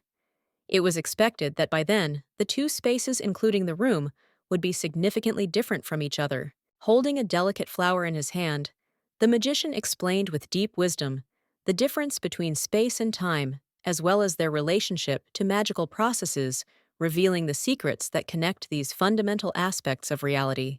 Returning the plant back to the vase, the sorcerer summed up, "The maiden's failure did not consist in betraying the belief that she exists only in the present, but in another." Surprised, Aston switched to discussing Alexandra the Great, who was a real celebrity in this world. Until that moment, the lady had rarely heard of such an outstanding person, and curiosity was seized with a new interest. She was the person who started the Alexandrian era, known as the Golden Age of continental history. The emperor was known to have 4 sacred objects that symbolized his status as a monarch. In the original, the coat of arms was stolen by a villain, which caused a furious clash of swords and spilled blood, leading to tragic consequences. High treason that shook the entire country. Aston froze in place upon hearing that, among the things of those times, there were also objects related to space and time, such as the hearts of stars and winds. Alexandra herself came from another world. However, the order was not to be changed. Standing before the student, Hyven reminded her of the importance of regaining her memories, emphasizing that this was a key aspect to maintaining stability and understanding of what was happening. At that moment, Aston remembered how, in the past, the wizard felt traces of old magic on her body, after which the lady confessed that she had recently had a strange dream after the poison. The sorcerer had not had dreams for over 20 years, and so he was interested in finding out what exactly his ward had dreamed about. He wanted to understand what was hidden behind these dreams and what significance they might have in the context of their current affairs. The former noblewoman, wrapped in memories of a dream where she and Lysian were running headlong from an ominous serpent, sees how the boy strives to help her find the way home, which she dreams of with longing in her heart. What troubled the lady most was the snake magic, a curse that made her lose her memories, as if in a nightmare, and every day she sank deeper and deeper into the fog of forgotten moments. But someone mentioned earlier that Aston was given a knight's protection in the form of a coat of arms and thorns, which was supposed to protect the owner from all hidden threats and evil spells. It turned out that this was a resonance effect of protection. This phenomenon occurred when two elements connected by two ribbons shared their unconscious, creating an unusual interaction. Hyven added that there was a known practice when a protector possessing strength and wisdom came to his ward in a dream to help and protect him from evil. With a snap of his fingers, a figure in armor appeared, and it became clear that the spell cast on the lady had been in effect for 10 years, thanks to the sacrifice made in the form of a pet. As the fingers intertwined, and the very request was spoken, to represent the earth spell, every sound and every word seemed to be wrapped in ritual magic. A snake appeared behind the girl, glowing with a scarlet light, emitting an ominous aura. Preparing to attack it, wrapped its cunning traps around her, ready to strike at any moment. The guard, determined to confront the evil monster, with fearsome fangs, stood up to defend himself, relying on his courage and skills to stop this monster. The wizard explained with a simple example that the echoes of a spell that was supposed to alter the memory collided with the knight's defense, causing the memories to become mixed up and confused. Standing up from his seat and looking at the difficult situation, the man thoughtfully said that even for him, who had considerable knowledge and experience in magic, removing this spell would be an extremely difficult task that would require incredible effort. This deeply saddened Aston, and hanging her head in utter despair, she felt the weight of a new problem fall upon her shoulders, as if every breath became heavier under an unbearable burden. Hyven suggested taking decisive action and injuring the person who cast the curse so severely that the person could no longer maintain the spell. The wizard stopped when he heard the words of gratitude directed towards him, and his face lit up with a sincere light of appreciation, reflecting a deep-touched emotion. Smiling modestly, the magician, with a slight irony in his voice, noted that he was not used to receiving gratitude from the young lady, and did not consider it his goal to gain recognition for his efforts and help. The lady was deeply interested in the reasons why the mentor showed such a sincere willingness to help her, and sought to understand what lay behind the selfless support and such an obvious desire to help. The teacher, unable to understand the mood of the student, decided to openly admit that he felt the light of the soul emanating from her, which prompted him to provide assistance. Sitting in her luxurious chair, the aristocrat learned that Hyven had previously had a student whom unfortunately he was unable to save. He still carries a heavy sense of guilt for the girl's fate, and this inescapable pain continues to torment him. It turned out that the old student no longer practiced magic, despite the great hopes and expectations that had been placed on her in the past, and the bright prospects that had been prophesied for her. Turning his back on his new charge, the man sternly reminded her that feelings are the most powerful motivator for every person, and they are what encourage one to strive for the best. Sitting on the soft sheets, the lady was immersed in thoughts about how the originally planned story took an unexpected turn, and how circumstances turned out completely differently than the beauty had foreseen. The Amoran clan had ruled the Tower of Magic for nearly 200 years, and Hyven, who inherited the blood of his wizard ancestors, continued to uphold this ancient tradition. Magic was the only way to perform miracles, allowing one to control waters and create amazing magical phenomena with the help of a staff. Moreover, the lady decided to go to Roger's castle to try to regain some of her lost memories that could shed light on her past and restore lost connections. The girl, looking out the window with sad thoughts, decided to immediately go to the palace, hoping to restore her lost memories and return to her usual way of life as soon as possible in order to find peace again. The reader's hand tightened as he learned that Aston had previously been in critical condition, adding extra tension and excitement to the report. The man reported to the master that the Seymour family's entry into the Mage's Tower had been denied due to the wishes of a young lady who had opposed their presence and influenced the decision. Recovered so quickly in 2 days after the poisoning, a memory of his beloved lying in his arms covered in blood came into his head, and the painful state left a deep and lasting mark on his consciousness, permeating all thoughts and feelings. The nobleman clutched his head, immersed in deep confusion and inner torment, unable to understand whether this terrible ordeal was a punishment for his decision to reject the cursed child. The eldest son shook his head and said that his father would never have been allowed in personally, and that he should have abandoned his unloved daughter, even though she was not yet dead. With a malicious grin, the man stated that his beloved had died in childbirth, leaving him with only Aston, and because of this, they had to take a humiliating oath of allegiance to the imperial family. In the office, the boy turned to his father, fully aware that the aristocrat blamed his youngest daughter for the death of his beloved. And this knowledge gave his words a special weight. Loudly slamming his hands on the table, the guy continued his story, noting that the woman died in the presence of the life mage.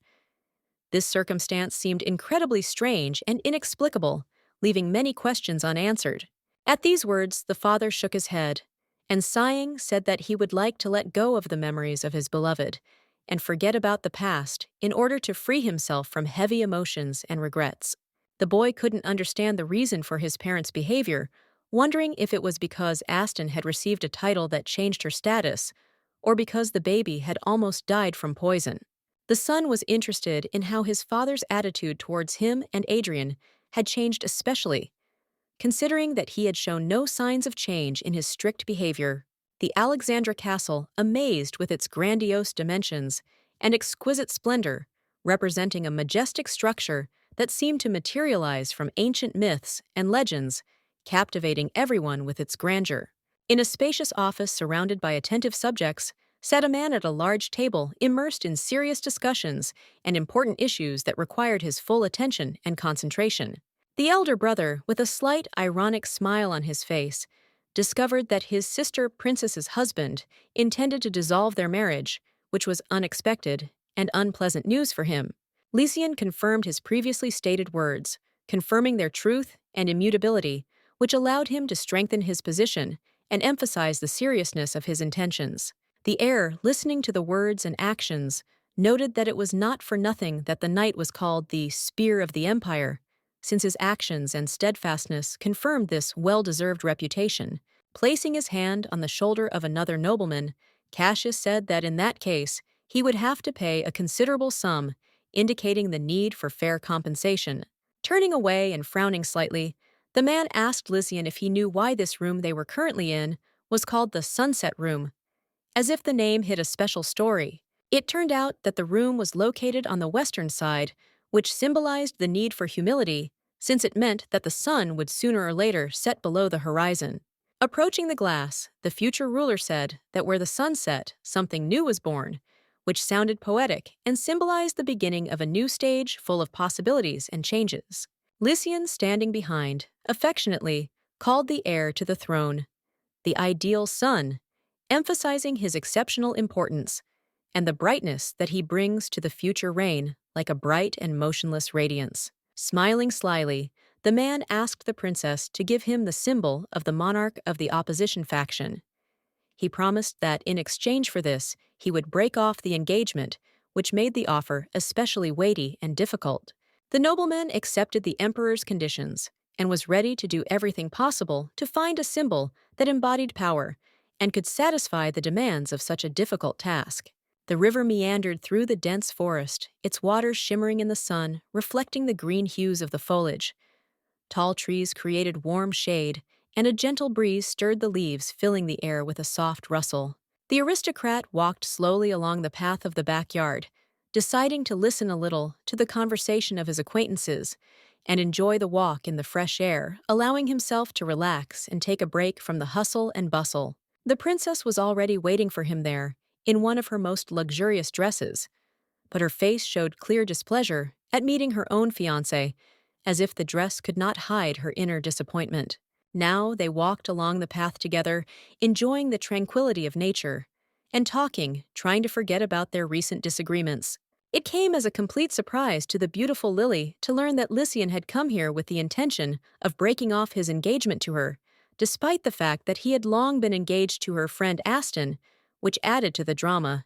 Having politely inquired about the size of the princess's dowry, the man was astonished to hear that his own means were clearly inferior to the considerable fortune that belonged to her.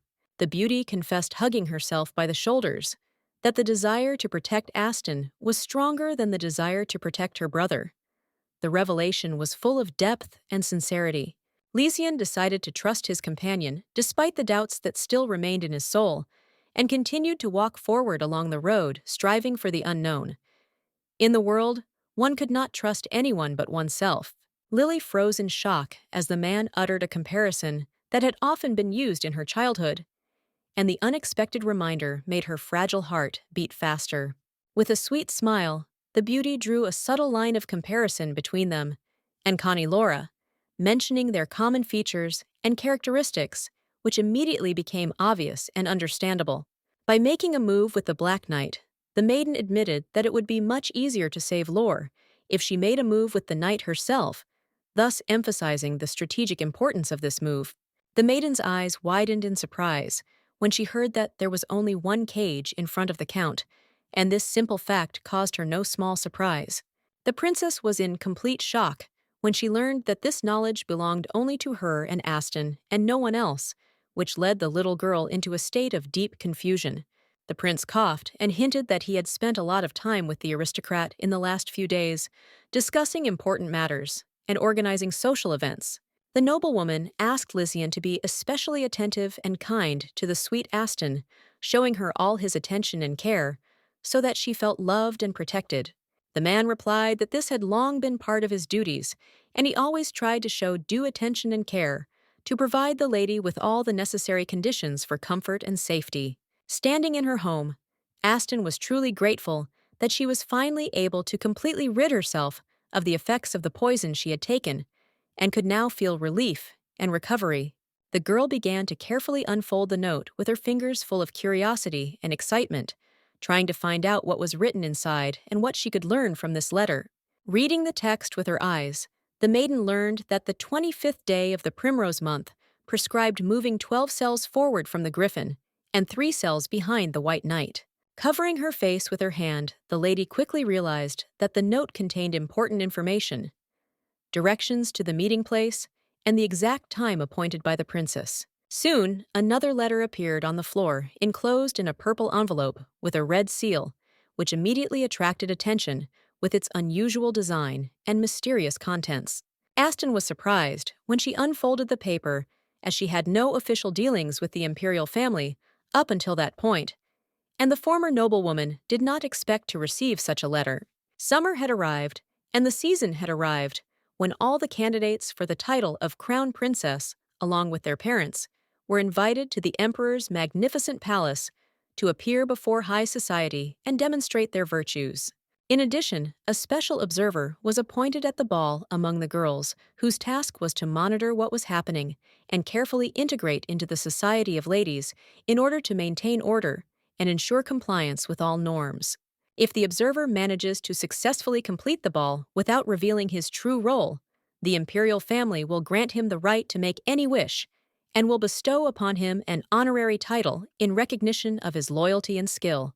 The paper stated that Aston was the designated observer this year and was to report to the secret team for further discussion and preparation for the upcoming event. It is unlikely that anyone would have chosen her for such a position, and it seems that a third party intervened in what was happening, slipping a piece of paper into the hands of the young lady and thereby changing her fate. The girl paused at the door slowly and carefully, considering her answer. She needed to give a balanced and reasoned word before talking to the man who had invited Aston to this place. The door made a quiet, drawn-out creak as it began to slowly open, clearing the space and adding a sense of mystery to the whole scene. Entering inside, the sorceress saw Lily's older brother, who was sitting leisurely on a chair with an expression of calm complacency on his face, giving everything that was happening a special atmosphere. Before the conversation began, the man with special attention and delicacy inquired about the condition of his interlocutor, who had recently recovered from an illness, showing sincere concern. Touching her hand to her chest, Aston confidently said that she felt fine, and there was no need to worry, trying to calm her interlocutor with her calm and encouraging tone. Sitting down on the sofa opposite the prince, the sorceress explained that her illness was caused by intense work and research, which required a lot of effort and time from her. The maiden frankly did not understand why the heir to the throne had called Seymour here, considering that the lady had a very dubious reputation and bad fame surrounding her gentle name. Cassius folded his hands in front of him and declared that, on the contrary, he could profit from his notoriety, since no one at court would guess that Aston would be the secret observer hiding behind his reputation. Taking the cup in hand, the question was asked whether the aristocrat would like to participate in the joyful celebration that was planned for the near future. The girl did not like being addressed as a princess, and so she hastened to object, trying to hide her secret and showing dissatisfaction with the inappropriate title. Putting the cup of tea down on the table, with a slight sigh of relief, the noblewoman asked if it was possible to make a wish after completing the work of a secret observer. Having handed over the paper, and without thinking for long, the prince stated that such an opportunity could be arranged, expressing his willingness to help in the realization of the desired. Aston sought to obtain the monarch's symbol and unravel an ancient desire to open access to the imperial family's treasury or find the key to powerful magic that could open new horizons of power and knowledge. The lady who accepted the conditions of the heir to the throne also sought to defend her own interests and rights in order to preserve her privileges and influence. The gazebo was filled with bright sunlight and the scent of fresh flowers, creating an atmosphere of coziness and harmony in which every moment seemed magical. Looking around in her thoughts, the noblewoman vainly sought that special place that could correspond to her inner world and bring long-awaited peace. Not far from it, there was a picturesque corner where many plants were fragrant, attracting graceful butterflies fluttering between the flowers and creating an atmosphere of enchanting nature. Trying to push aside the thick bushes, Aston unexpectedly came across a hidden passage veiled by green vegetation and promising to open up new and mysterious horizons before her.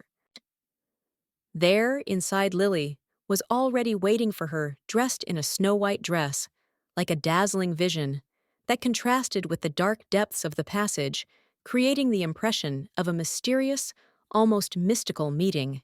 The princess, radiating joy and happiness, rushed to embrace her old friend. The woman's face glowed with sincere delight, like a bright star illuminating the night sky. They spread a blanket on the grass and sat on it, combing through their hair like two artists creating elegant hairstyles together that reflected their closeness and long-awaited reunion. While Lily was doing her hair, Aston, unable to resist her curiosity, decided to find out how the heir to the throne managed to convince her to become a secret observer. The beauty honestly admitted that her older brother was initially categorically against this idea, but she managed to convince her relative that she was right and get his consent. The princess considered this a great opportunity for her friend. She, tired of long conversations and worries, lay down on the blanket to rest and enjoy the moment. Lily sat down carefully next to him, turned her head to Aston, and with a warm smile on her face, said that now she had to accept a letter of recommendation that would make life much easier and simpler. The girl's eyes widened in surprise when she learned that the Duke had finally decided to end his wild life and leave behind all his previous follies. There were rumors that a wealthy nobleman was planning to destroy all the delicate red roses that adorned the Seymour family crest, intending to deprive it of such a significant symbol. According to the plot, Lily and the Duke agreed to join forces to deal with the hated Aston together in order to get rid of the terrible lady and eliminate all the problems that arise. The noblewoman had managed to forget about the hidden threat, and lying on her back asked her friend why she had chosen her for such an important role when she could have trusted someone else. The princess said that if all conditions were met, Aston would receive guaranteed immunity from the Empire, which would ensure complete protection and security, as well as eliminate any possible threats. There were rumors that there were mages in the tower who had turned evil. Therefore, it would be much safer if the lady remained under surveillance in the palace to avoid any possible dangers. The sorceress had no choice but to gratefully accept the invitation, expressing her gratitude to her friend for the warm gesture and support which allowed them to strengthen their friendly bonds. In the first month of the harvest, dressed in an exquisite dress, the noblewoman got into a decorated carriage and went to the palace to take part in the luxurious ball that awaited her there. The girl felt uneasy about forcing her mentor to go with her, but he just brushed it off, assuring her that it was a minor matter and not worth worrying about. Aston herself constantly thought about the imminent meeting with the knight who once swore to protect her until the end of his days, and this upcoming event did not give her peace. When asked what he would like to receive as a gift, the sorcerer replied that he dreams of getting a rare and expensive magical artifact in order to study the secrets of subspace and reveal its secrets. This answer did not clarify anything for the aristocrat. because the mentor was a magician and the knight was a warrior, and their goals and desires were always so different that sometimes they seemed mysterious and incomprehensible to her. When the teacher realized that his ward had planned to give a gift to a man, Aston, embarrassed and not knowing how to justify herself, raised her hands in recognition and blushed all over like a berry. One of the successful gift options, in her opinion, could be a pair of high-quality and elegant shoes, which would undoubtedly be to her taste. Suddenly, the aristocrat remembered that the name Lycian reminded her of flowers, and this thought suddenly seemed like a wonderful idea for the perfect gift that could express her feelings. The lady's thoughts were interrupted by the loud voice of the mentor, who excitedly announced their arrival, causing her to focus on the present moment again. A huge number of carts and horses are lined up in the square near the fountain, creating a picturesque and crowded landscape, which is filled with bustle and vigorous movement, as if life itself has filled this corner of the city with energy and dynamism. Hiven gave his hand to his charge so that she could climb onto the podium, and thanks to his help, she felt confident and could move freely. The people around began to whisper and whisper to each other, discussing with anxiety and fear that the sinister villainess from the mysterious tower had arrived in the square, and their gazes were full of alertness and curiosity. The constant whispering and gossiping made Aston feel uneasy and awkward. The surrounding atmosphere was filled with tension and hostility. As a gift, a man's hand carefully handed over a delicate and refined object to a woman's, emphasizing the attention to detail and the special significance of the moment. It was Hyven who cared about his student and was not willing to allow anyone to hurt her, showing protection and consideration for her well-being. The girl sighed heavily, feeling herself under the reliable protection of her friend, and her anxiety subsided a little when she realized that she was not alone in this tense moment.